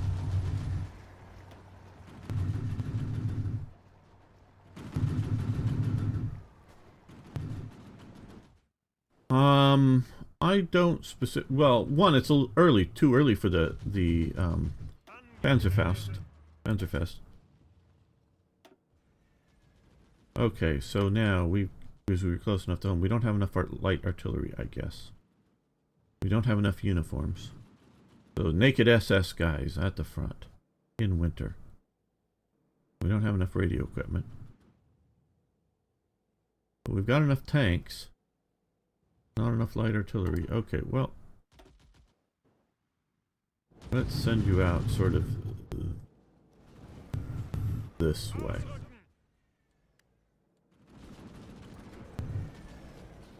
Okay, well, they're rushing in there. Maybe they get in and hold. Maybe.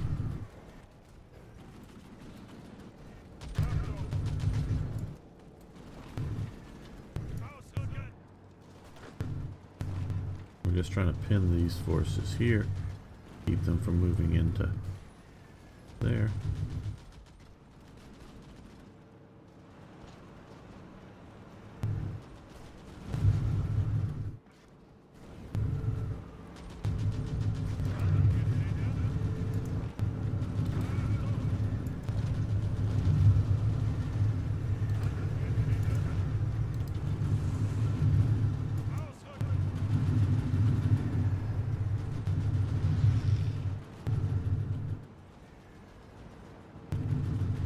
Don't run away and occupy Orel.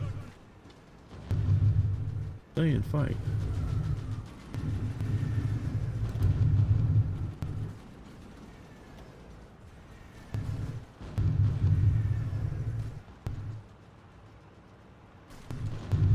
Ah, 6 divisions right here. You just moved into the empty spot.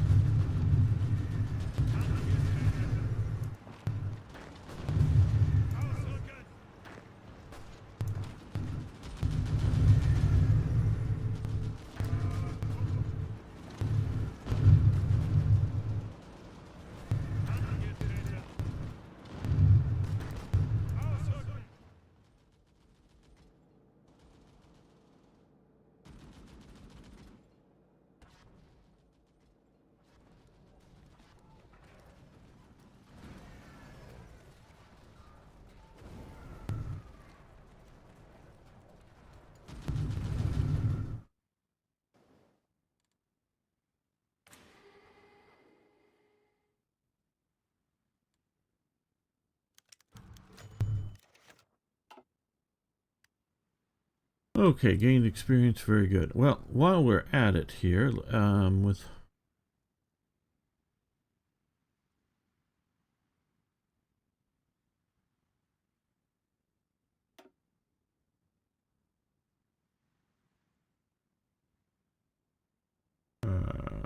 we are at the D version. Let's go to the F version here. Costs more to produce, but let's do that. Oh, that was a big hit. F version. To the J. Longer barrel. Again, big hit. That's maybe bigger than I think it should be, because there's modest changes, but that's all I would call it. Maybe the 38Ts are down here. We've got new models of them, I think, available. A chassis, yeah, let's go to, oh, those are 35s. Make sure we go to the right thing. G's, yes. There we go. It doesn't look like F2 variant is available, Arno. It looks like we go from what they're sort of doing is, this is a support tank, this is a medium tank. They sort of convert here to being medium here and medium here. You know, down here with the Schutzen. And they seem to skip the F2. Oh, well, there is an F2 here. Right here. And G as well. As variants. Okay. But we don't yet have all the right technology. So no, it is there. I was mistaken.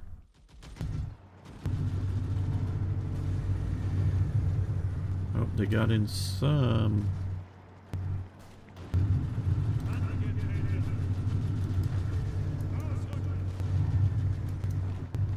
Oh no, damn, I clicked on the wrong thing. I thought I was clicked here.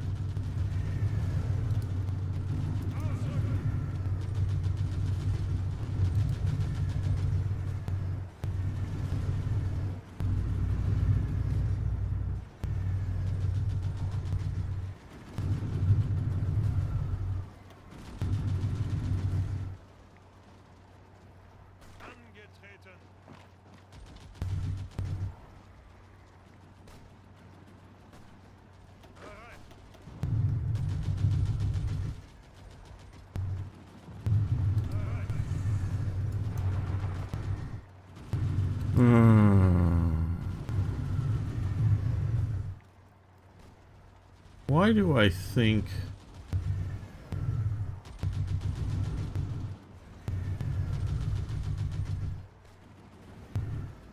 that this is going to take way longer than it should?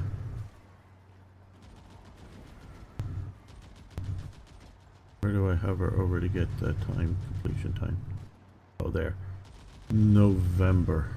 I mean, supply hubs are significant things, sure, but almost a year?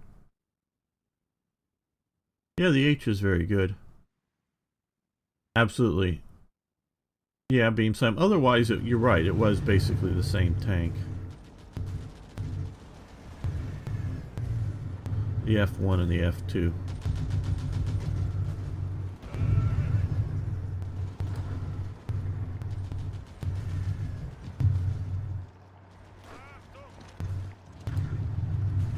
You're attacking north just to pin these forces to hopefully allow the other forces to come in here and win.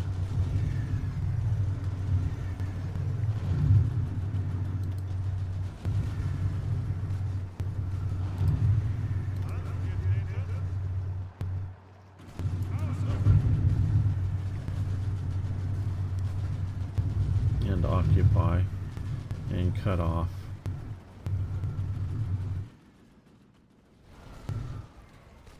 Well, I think we're going to end this episode here, not the live stream, but this episode here. I want to thank you so much for watching. Thanks for liking the videos if you would, and hope to see you next time for more, yes, more Hearts of Iron.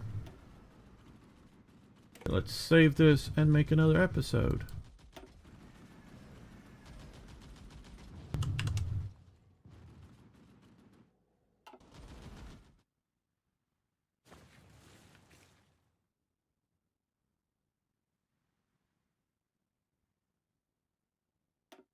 Welcome back, fellow armchair generals. This is Gamer1745 with my continuing playthrough of, yes, Hearts of Iron 4's Black Ice, and slightly older version, as I've talked about earlier.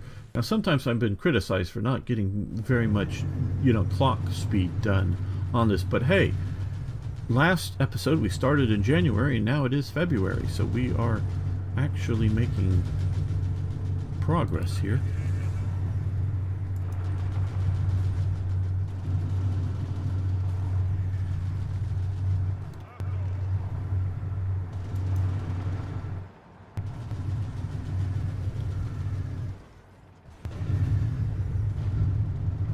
Yes, they've been able to move in reinforcements, but I still have a little hopes of that collapsing and moving north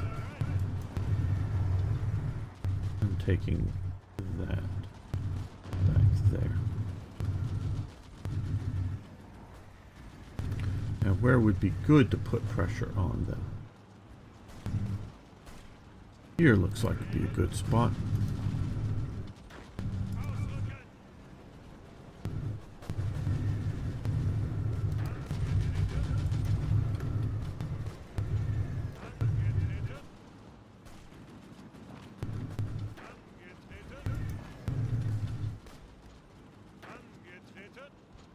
Okay, they're not in good shape, but they are. They should push up.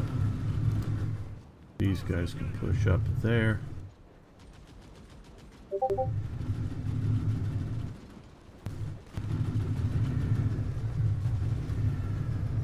there's a lot in Orel right now, but we want to cut the rail link here.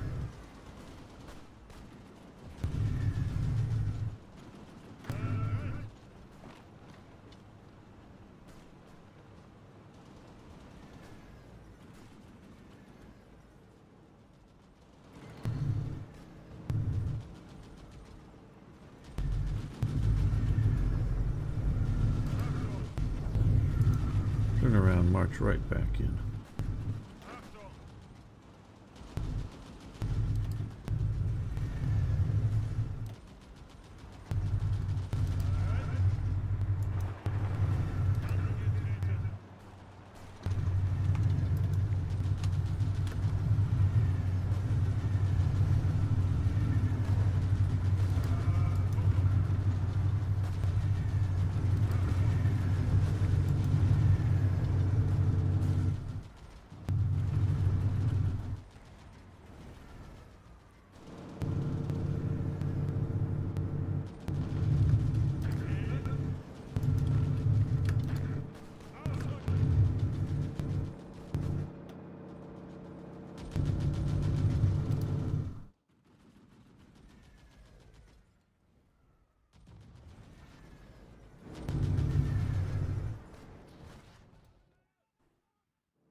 So far, we look fairly stable here in the south. That might be a good province to push on. With support from these guys and support from one of these divisions. That way, oh no, I wanted one of them to support.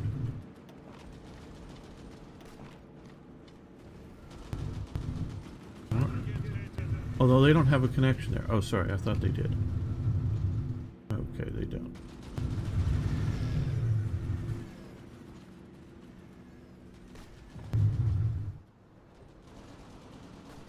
And we never did take that province, which was a bit of a problem, but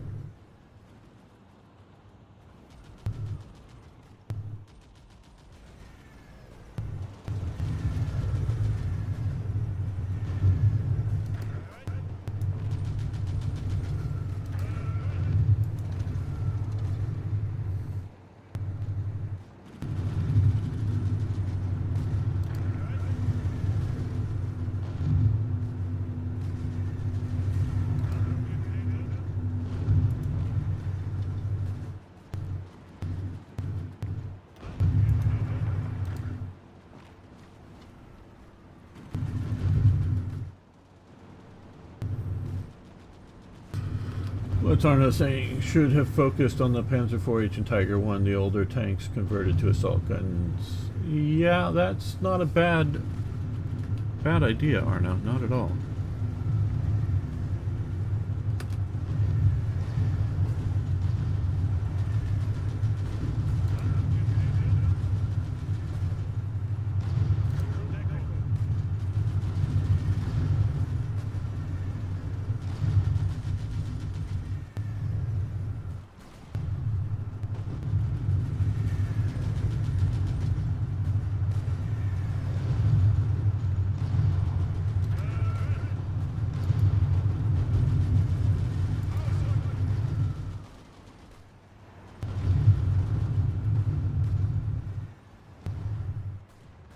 Battle for Orel is going on.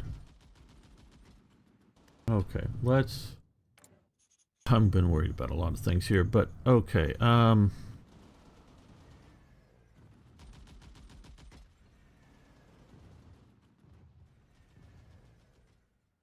anti-air.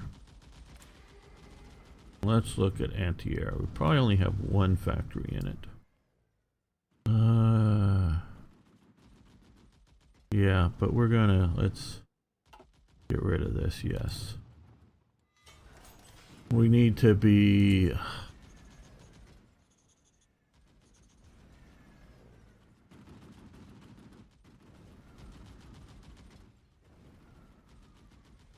mountain artillery.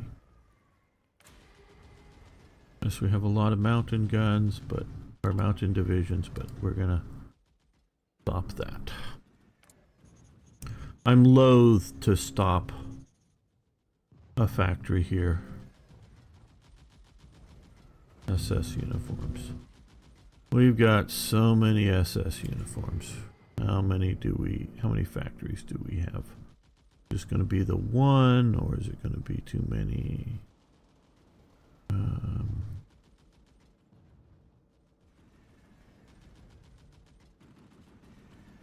I did not see any.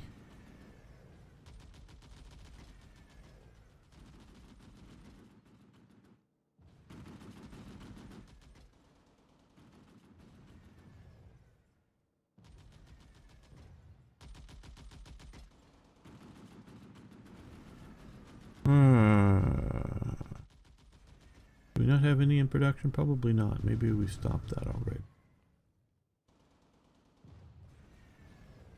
Okay, yes we did.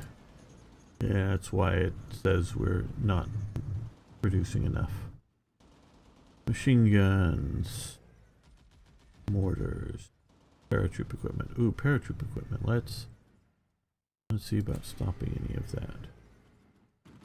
We also don't need desert warfare equipment. Let's stop that. We're not fighting down in the deserts. And paratrooper equipment. Yes, of course we should have done this some time ago, but, you know, like I say, I'm loath to fully stop.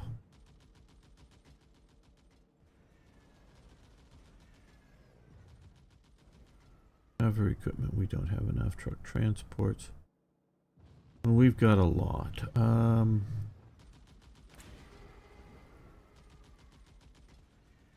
Normally the problem with motorization is not enough fuel, but okay.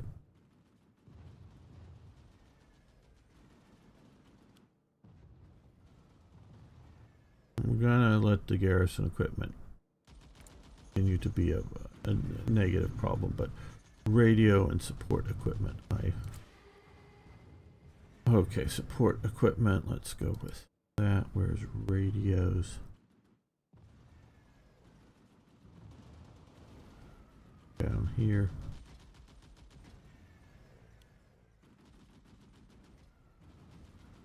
Okay, so we're gonna do better with that. Recon equipment. I think it was artillery that we are.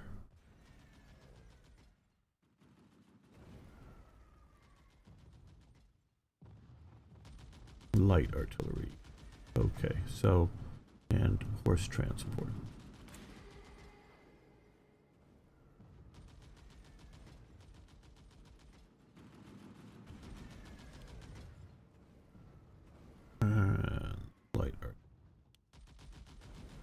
let's reduce Kuba by 1. Okay, hopefully that'll be better.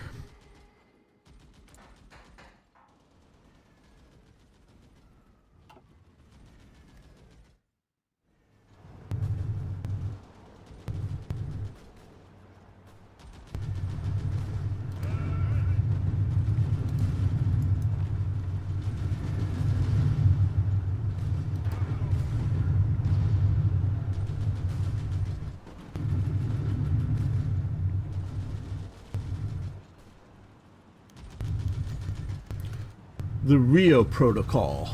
Protocol of peace, friendship, and boundaries between Peru and Ecuador, or the Rio Protocol. Okay, that's why I didn't know about it, because I really don't care about it much. Not in the midst of World War II.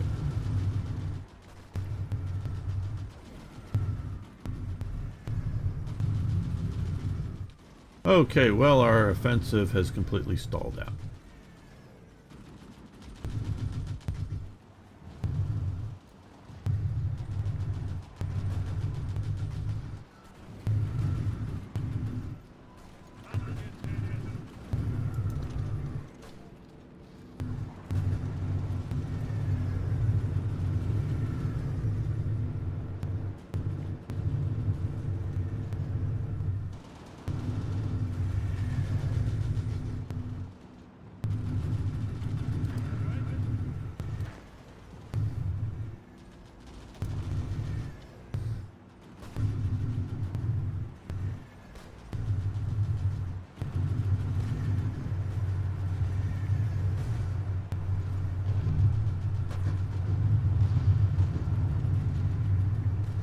Yeah, the Panther would be a better option than the Tiger.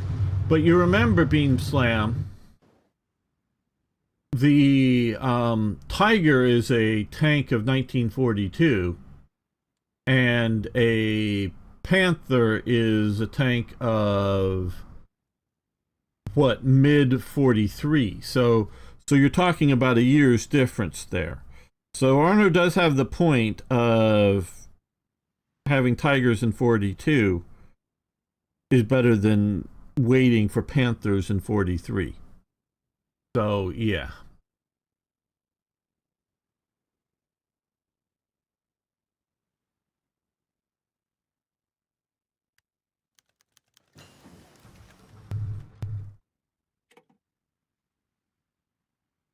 Request to enter negotiation, so they... Okay, well, I don't.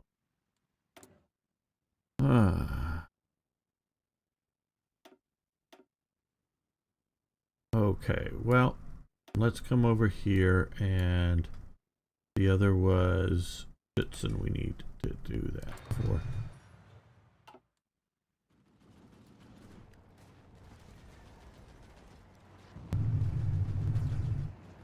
Better Panzer IVs.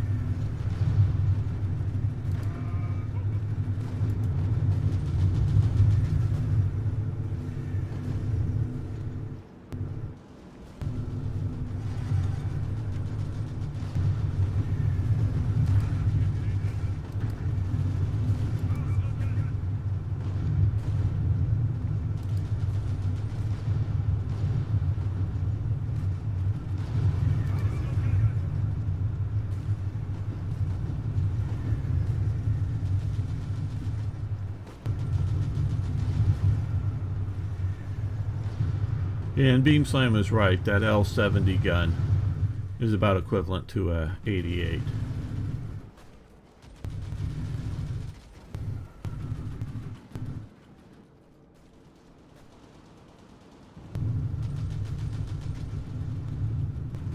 Hello, Extreme Fingerer.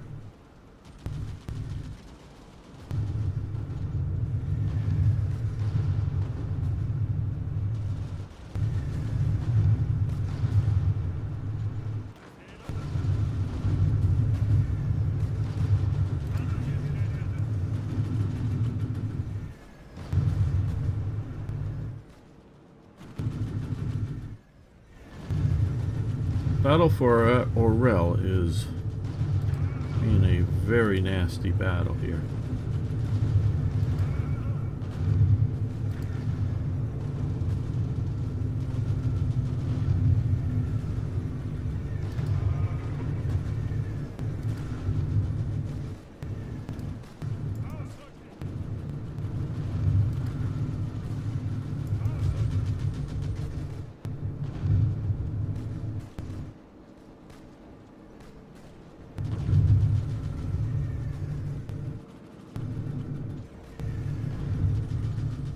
No, stability is actually pretty good.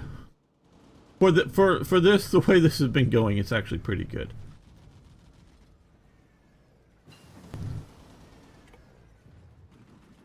I'm quite pleased with stability.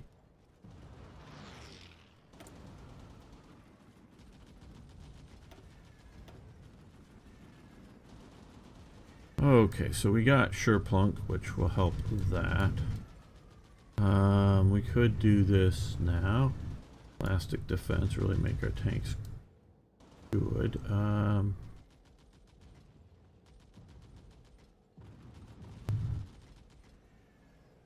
Weekly war support. Okay. We'll spend that to get it done faster.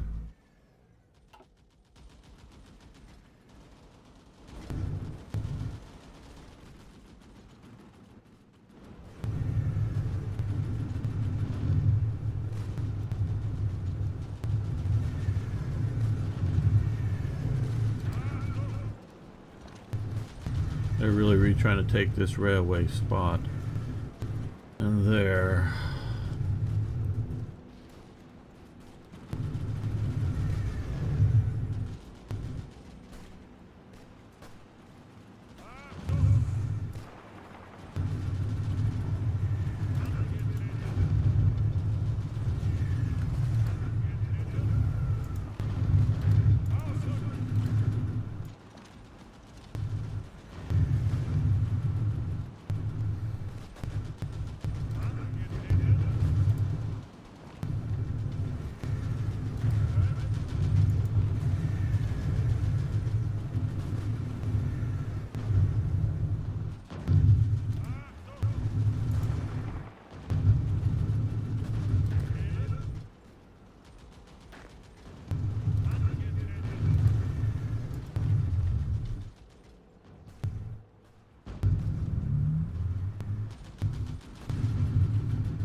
Oh, is Italy? Italy's been actually holding its own right here, so it's been doing okay.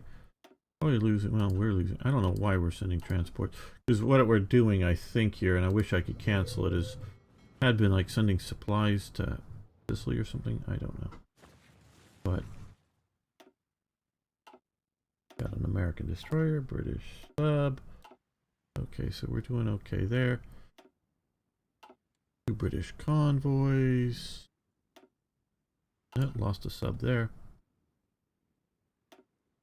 Oh, 6 American, 10 American, 5 American, 5 American, 3 American. They're 5. Okay, can't get rid of all those. Yeah, we're actually going pretty hard on American convoys down here. 7 and 5 of all those. And 2 and okay, well, so we're actually doing fairly well there.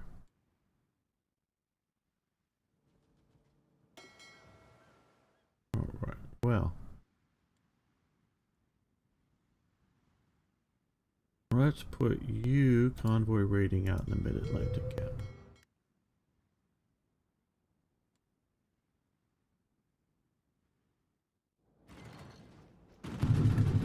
Okay, they're pushing back hard, but we'll counterattack there with that and that.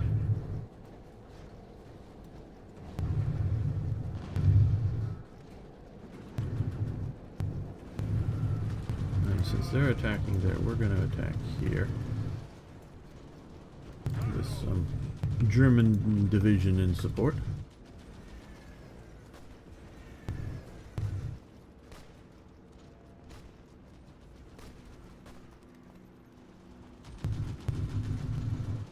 I really love to get that province, but I seem to really want to fight over it.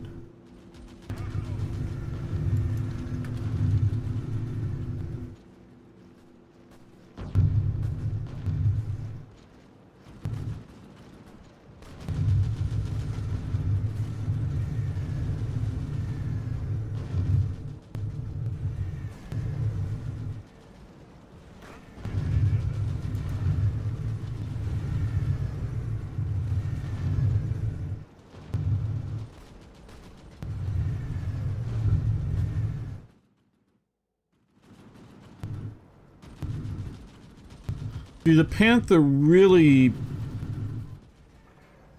you know, is needed for 1944. It really is. And before then, Arno is right that a Panzer IV and a Tiger, you know, one would be very effective. Okay, and we have new field uniforms. So, what I'm hoping is, and what, at least historically, so... Okay, currently we are, okay, I want to see outdated uniforms. Okay, the 36...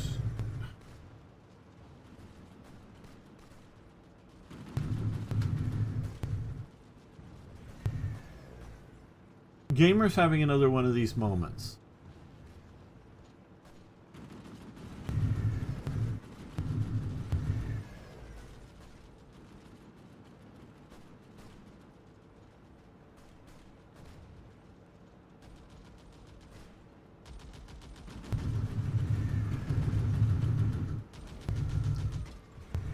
Yes, I see Arno over on Kick and Rumble, but hi people on Rumble. Actually, I think we have a few viewers over there. That's nice.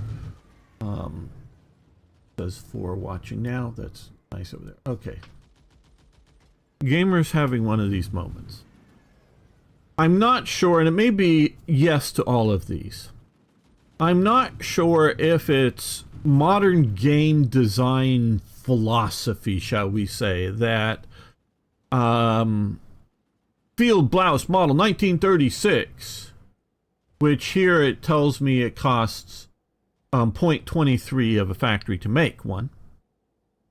And then the Field Blouse model 1940 cost 0.26. So, you know, 0.03 more to make. Field Blouse model 1940. And it has pictures of jackets, helmets. Well, it looks like a shotgun shells, 2 versus 1. Don't know if those are supposed to be shotgun shells. No, okay, no, that's just Model 2. That's a Roman numeral 1 and Roman numeral 2 that has multicolors on it for some reason. Okay, I don't understand it. And boots. They're not wearing pants? No, no, I mean, that's just a graphical thing. Yes, I know. And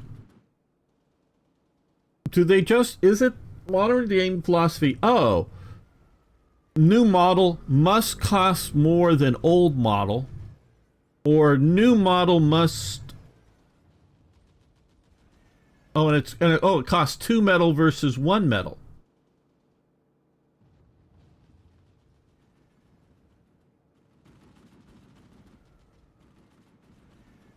So it must be more expensive. The newer one must be more expensive than the older one because I don't know if if somehow its stats are better somehow. Let's...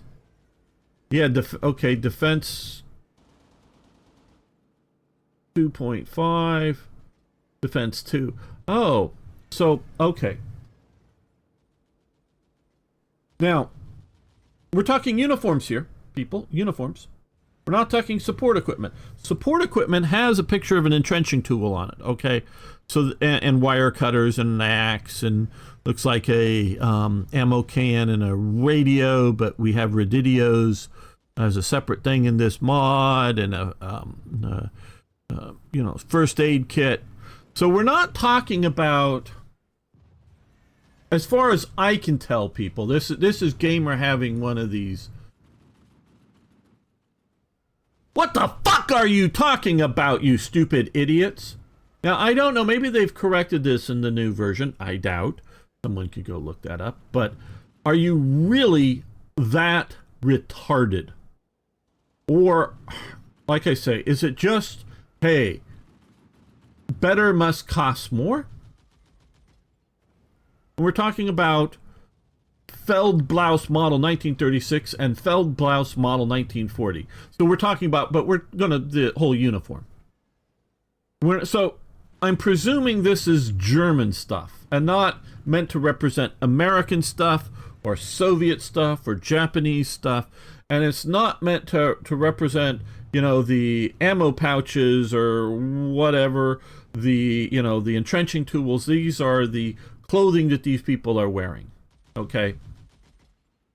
Now, I don't know how between these two uniforms, defensive, you know, reliability, I can sort of kind of see in, you know, rips and tears. How many miles you can march in a boot, or not just maybe how well the boot works, you know, falls apart or doesn't, but maybe how well the foot works in the boot. You know, how many blisters you get or something like that.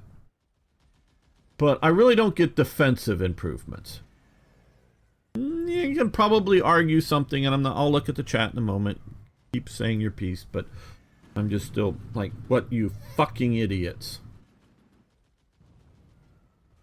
So maybe you're going to argue that, oh, hey, yeah, they're more comfy, so you can duck, dodge, and dive and duck better in the, you know, the 1940 uniform than you can in the 1936 uniform. Now, German uniforms were actually sort of known to be, this was through World War I through to the end of World War II, to be sort of kind of loose-fitting, to sort of do that better than, especially if you look at American uniforms in World War I, sort of rigid and formal and well-constructed, and you look at American uniforms in World War II, they're sort of lumpy, very functional, but very unappealing visually.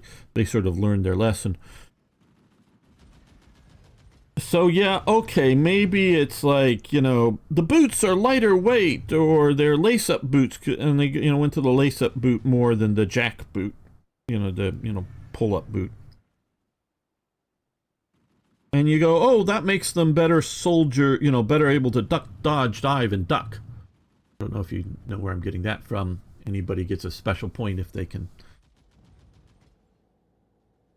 get that reference. But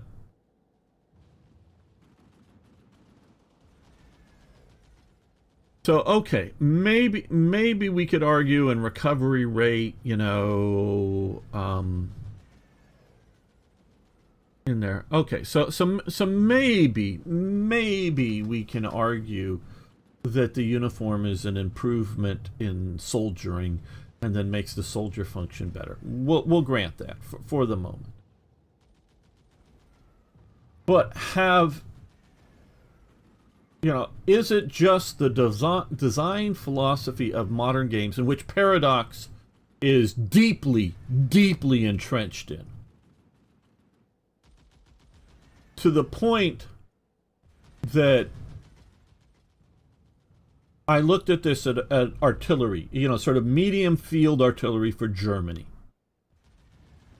And I looked at the stuff that they were using in 1936, you know, manufacturing, not leftover World War I stuff or whatever, but stuff they were manufacturing in like 1936 until 1945. All of the German mainline production equipment. We're not talking about captured stuff or other things, but what they were producing.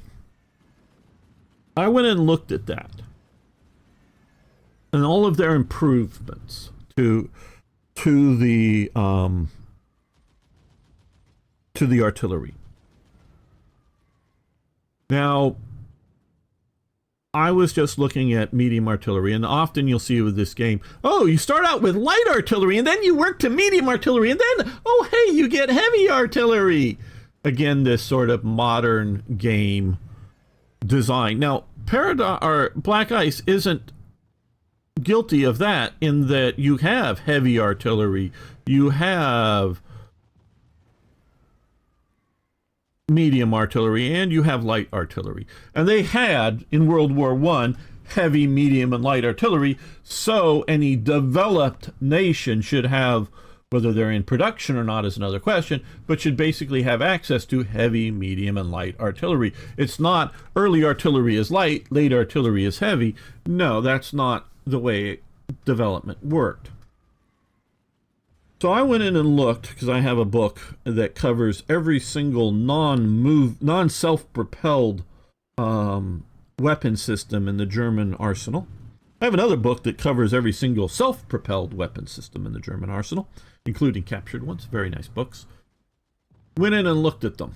And there's only like, this was years ago now, so forgive me, my memory isn't perfect here. It's like five different changes to medium field artillery during World War II. Only one of them.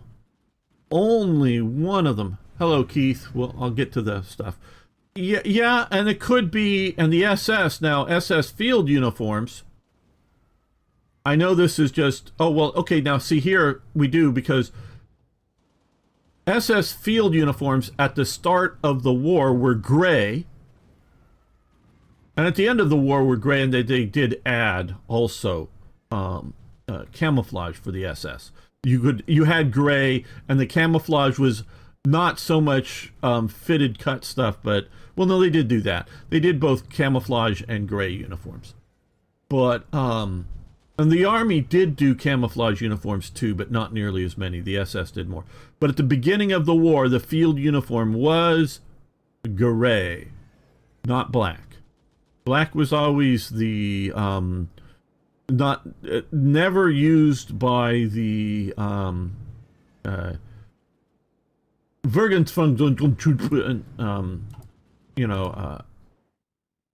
where is it? This unit, however you pronounce this, Verfungerungsstruppen, okay, which becomes Das Reich, or the field uniform for Leibstandarte was always gray. Notice I said field uniform, not duty uniform when they're doing the Wachtruppen, doing the bodyguard work. But in the field uniform was always gray. Always gray. Back into the 30s was gray. Oh, but Gamer, there's a black SS uniform. Yes. Panzer uniforms for the Army, for the Waffen-SS, and for the Luftwaffe, because yes, the Luftwaffe had panzers, particularly in the Hermann Göring division. You can see them wearing their Luftwaffe-style caps, these kind of caps, with their,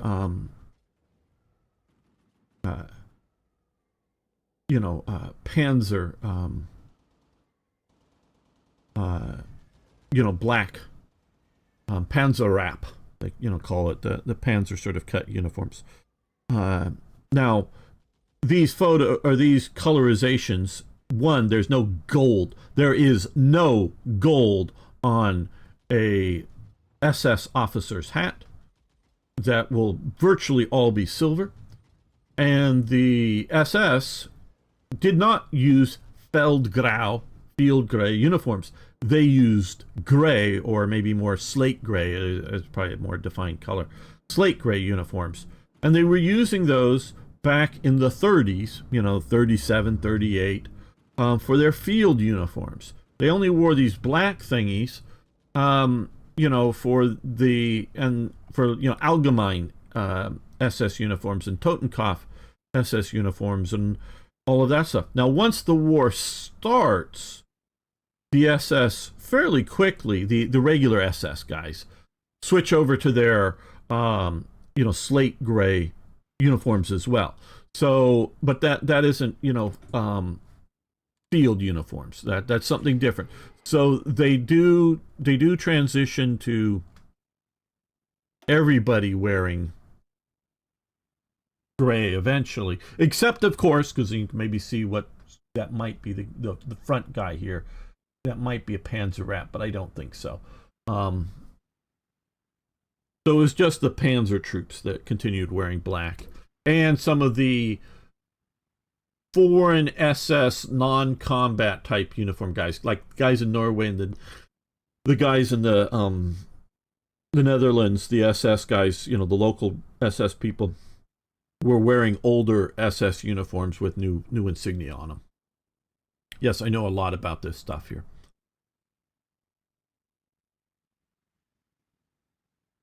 But back to the artillery. There was one, and only, we could talk about the very late, never put in production, Czech design, really good artillery design that they came up with, and got it in 1945, but never put into any production. So let's discount that right now. There was only one material improvement to performance of medium field artillery through all of the roughly 5 models that were made, German models through the war of artillery. Okay. And that was to allow for a more explosive in the charge to shoot it further. And you needed to have a more reinforced gun to shoot the ammo. So it's not just an ammo change, it's a bit of a gun change. All of the other quote unquote improvements to artillery were to do one of two things, if not both. One, simplification of manufacture. It's what is unnecessary or what can be simplified in this gun to keep it effective and make it cheaper to manufacture. And 2, make it lighter to move around so that it was more mobile for the, not necessarily so much for the trucks towing it, these guys, whether heavy trucks or regular trucks, but or the wherever they are here, the prime movers, they're here somewhere, not so much for them, that a bit, but mostly for handling purposes of the gunners, repositioning their gun around, handling it. So and this was for the more, 105 millimeter and 100 millimeter. I don't know, medium and light. I don't know how they're doing this, but I was looking at their 105 guns through the war. Is what I was looking at. So it was simplification of manufacture and better handling performance, making the gun lighter, which normally also made it easier to produce. So it's either one or two of those. So there was I think it was around maybe 42 or something. They get something to shoot 20% further range added to the gun. Everything else that was done to improve the gun was to make it easier to produce. Now, for the uniforms, I also know that everything they do with the uniform, and we're not talking about cold weather winter uniforms or lightweight tan uniforms for the desert. We're talking about the standard field uniforms. Yeah, everything they did change-wise that I can detect, and again, I wanted to be a uniform collector way back when I was a kid, and I just realized however good I was sort of at it, I couldn't tell the difference between really good fakes and real. And so I gave up on uniform collecting. And I didn't quite have the money to go to really high-end reputable dealers that have, a return policy that if you think this is a fake, you can return it. That's paying, that's expensive. So I gave up collecting uniforms. But I wanted to collect uniforms. Uniforms are cool. So I know a bit about these uniforms. So from the 36 to the 40, they everything that was done that I can, everything significantly material done to the uniforms was done to simplify manufacture, use less material, particularly. And I don't know why you're going to two steel from one steel, from 2 to 1 steel. What are you adding? They actually reduce the amount of, they're using synthetic Bakelite buttons instead of metal buttons or whatever on their uniforms. They're doing every single thing, and we're talking uniforms, so belt buckles and helmets, yeah, that uses some metal. I'll grant you that. But uses very little, and I know they don't have, maybe they do in the newer version, but they don't have wool, because that was their main sort of wool uniforms, though they were blending it with other materials at times. And they were doing to make toward a bit later, not so much the 1940, but what is it, 43 or something, blouse, is actually sort of taking from the Eisenhower, quote unquote, the Eisenhower jacket that the Americans and the British have adopted. That, are just a jacket that goes to the waist and not, down past the belt. So, reduce materials and make it simpler to manufacture. So, if we were looking at uniforms, it should entirely be, whether if you want to argue, and yes, you could argue, camouflage or something like that, as opposed to duck, dodge, weave, or duck, dodge, dive, and duck again, or whatever. That to making these things a little better defense, to hiding a little bit. Okay, I could grant that. But it should be less production costs. So I don't know, is it just the ignorance or unwilling to look a little bit into it? It doesn't take a lot to look into, figure that out for German uniforms. Or is it just they're infected? Now, it could be the answer is yes, both, or infected with this idea that as you go along, things should be incrementally more costly to produce. But in fact, for uniforms, as well as artillery, and some of these other elements, it gets easier, particularly with Germany. It gets easier and easier to produce. We could talk about adding, the Germans, add difficulty with their rifle production because they've experienced enough, including dealing with captured Soviet semi-autos from the late 30s and early 40s, that, yeah, that SVT, I think what's it, SVT 38 and SVT 40? I forget, there are slight model numbers there, slight changes to them. My understanding is you get the gun and, that's in relatively good shape, and you get good ammo, and you go out to the range, and it'll shoot fine. That's my understanding. Not that it will never jam, but it'll shoot fine. It gets a little bit rough, meaning you've you shot the gun up a bunch, wear it out, get it in the field, not clean it enough, because, hey, you've been marching around and shooting and marching around and shooting and marching around, and I'm talking the gas system and the thing. Not so much dirt getting in, but guns create their own dirt as their use. It becomes less reliable, and it can be harder to manually function using the, pulling the bolt back manually, as it would be considerably harder than it simply to work the action on the bolt action, and partially because you can get not just a failure to properly function, but you can get it jammed up and actually be worse than a bolt action. So the Germans initially, not what ends up happening, but their Gewehr 41s, they insist that it also function with a manual bolt as well as being semi-auto. Be both, people, both. Have both a bolt and a semi-auto kind of thing. So they come up with this cockamamie system that does it, as opposed to do what the Americans end up doing, and is having a rather reliable and probably, I don't know a whole lot about the Gewehr 43 that is the eventual semi-auto model.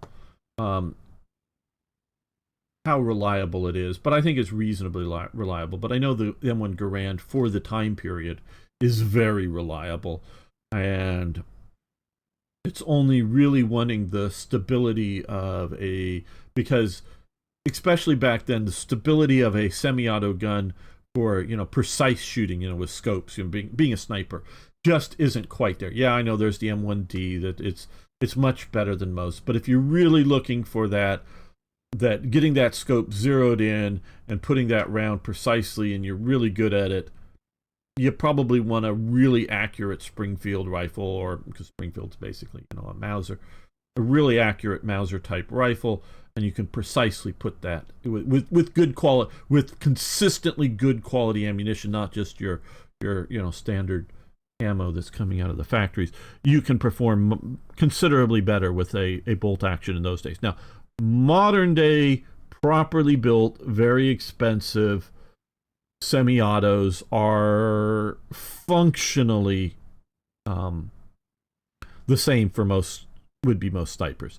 We can still argue, and a lot of sniper high-end elites still use bolt actions,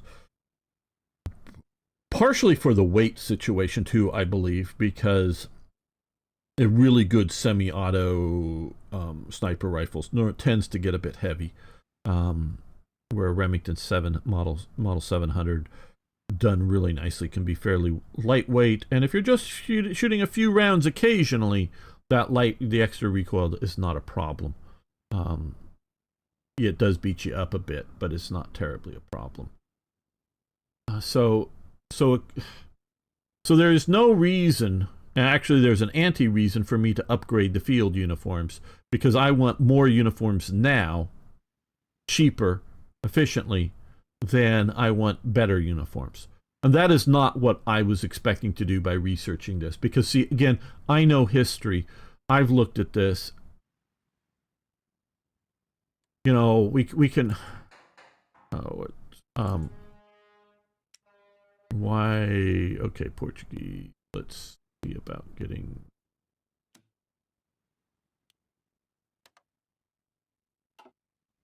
Looking at the thing, but it doesn't take a whole lot to figure out. And Americans, Britons, definitely do the same simplifying uniform production.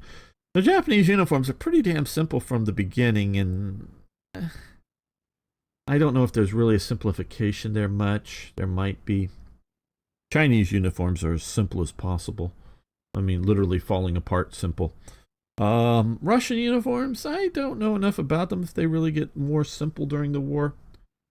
So I don't know. The idea that it's going to cost me more resources and more factory time to do something that is in fact the opposite during the war, because this is not considered like support equipment like field telephones or radios or field kitchens or whatever that might be getting more complicated, because those are already in this game as a separate manufactured item. Okay, let's look at the chat, and is them telling me why I'm all wrong, I'm sure, but okay. The jumbo, yeah, okay, you're looking at tanks. Bit of a counterpoint, but I don't know if you know that you can change production values. You need army experience, but it would make the gun much worse. I'm not sure. Okay, you can replace, yeah, well, I don't need to do that, because I need more guns than better guns. Because I do not have enough medium guns, I need more of them. So I don't want to replace them with something better. Second counterpart, you can build factories for lower production values, but the material cost is not affected. You can research equipment factories. Yes, that would probably be helpful, but still, you don't want, you don't, everybody out there in World War II is setting up to make more simplified uniforms. So why would you design a game that makes more complicated uniforms, even if you can quote unquote do things with factories to make them easier to produce? Because mostly if you look at the uniforms for World War II, the early ones are the better uniforms. Functionally are the better uniforms. So I just, you know,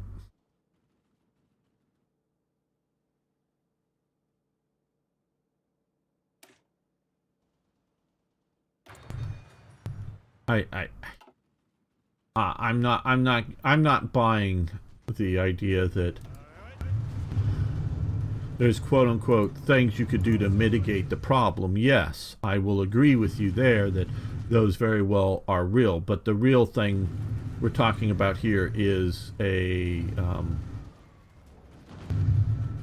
difference in design, not a difference in production styles or capabilities.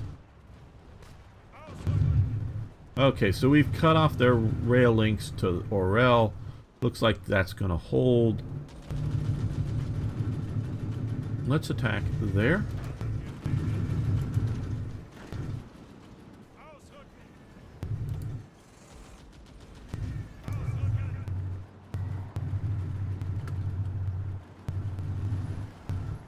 You can support the attack.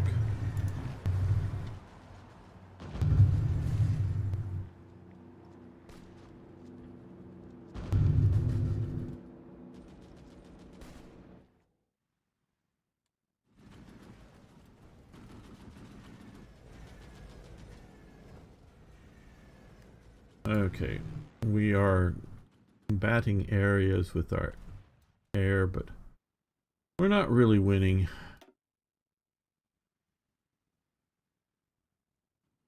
We just don't have enough production, or they have too much.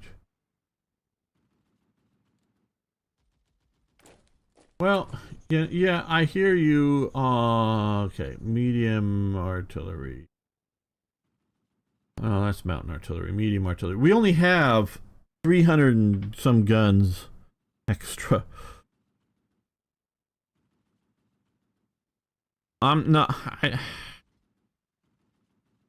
We had 1,000 guns like we do with the mountain artillery. I would agree with you that we can upgrade.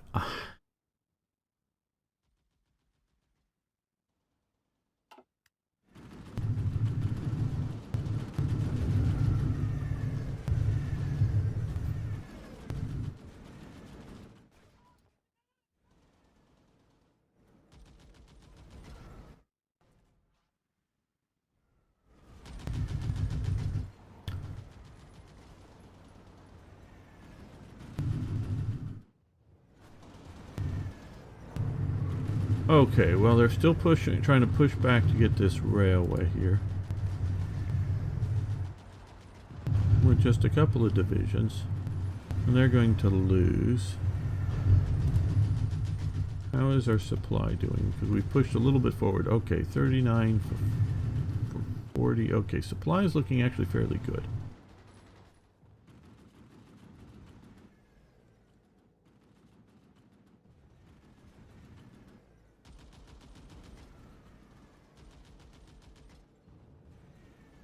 This just seems that November seems long. You know, I can see 4 to 6 months. Okay. I mean, you know, but I'm not seeing 9 months plus to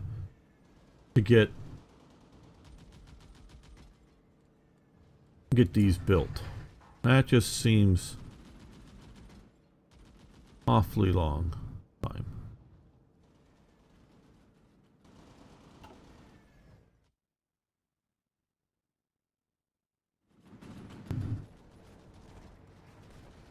Well, this episode has gotten long enough, so I think we will end the episode here. I want to thank everyone. I especially want to thank Tim, Strongarm, Niagro, Timothy Sertoyjet, who may still be around, Gary, Garrett, Marcus, Folk, for your support over on Patreon. And of course, the great Hoffmanator for support over on Patreon. But everybody else, all I ask you to do is, lick the like button. It is tasty, trust me. You just want to lick it once because it's different each time, but lick it. Check out the taste, and make a comment, post a comment. That's really good. And of course, new people that are new around here, please subscribe to the channel for more rants by Gamer on things that make him go, what the fuck's going on? So hopefully it's been entertaining. See you next time for more, yes, even more Hearts of Iron. All right, let's make a save.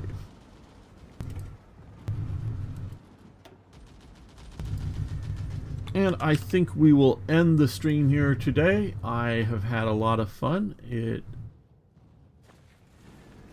I really do like Hearts of Iron. It is good, and I really do love the new mechanics of the railways. That is, see that, look, people. This is so real. This is so effing real. We can, argue over how long it should take to build a supply depot or something like that, but instead of having some silly modifiers that either buff up the Soviets really hard or penalize Germany really hard, simply having this now good supply system here is limiting my offensives. Now, part of what's of course going on is winter, but part of it is the supply, and especially here, it's bad. Now, maybe it's a little too far for this supply here to get up to the front. Why it's only supplying 4 units. That's only supplying 1. Just too far. Now, maybe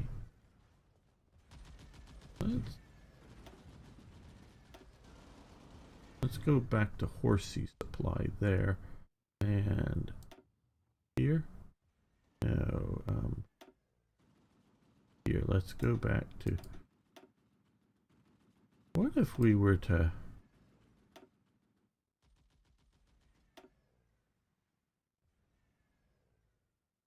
do that? Would that help? Let's just see here for a moment. No, we made it. Oh, wait a minute. Oh, that's what we needed to do.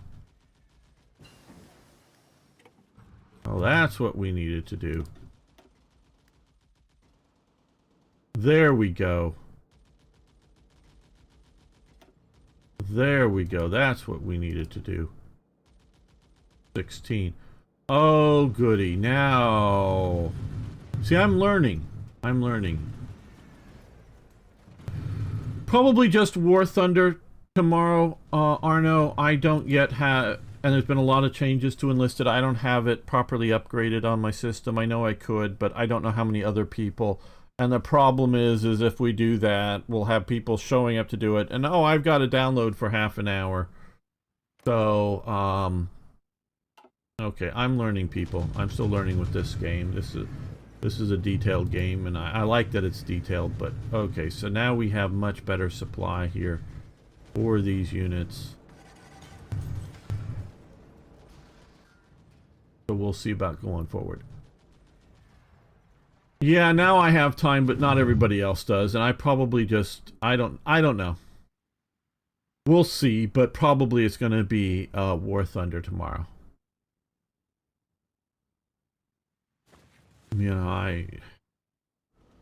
Well, maybe it's time to try Enlisted again. I don't know. We'll see. I'll let people know on the Discord server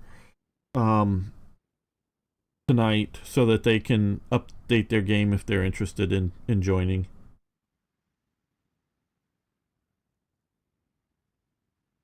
And you might want to try to poke people, Arno, if you want to get them to play enlisted. I don't know, because it's no fun if it would be just, well, I mean, not zero fun, but if it's just you and I and no one else wants to show up, that wouldn't be terribly great. Okay, so thanks everyone. Really do enjoy hanging out with you guys. It is fun for me. I hope you guys enjoyed it. So hopefully see you all tomorrow, whether playing with you or just hanging out. Either way. How let loose? Well, we just have not been getting good viewership on that. And last time it all was really a problem, if you remember. So I don't know. No one had it updated, you know, no one, it wasn't working really well, and we had to cancel it and people couldn't play. And you know, I think you were having trouble with it or something. So yeah, I mean, get your game updated if you're interested, but I don't know.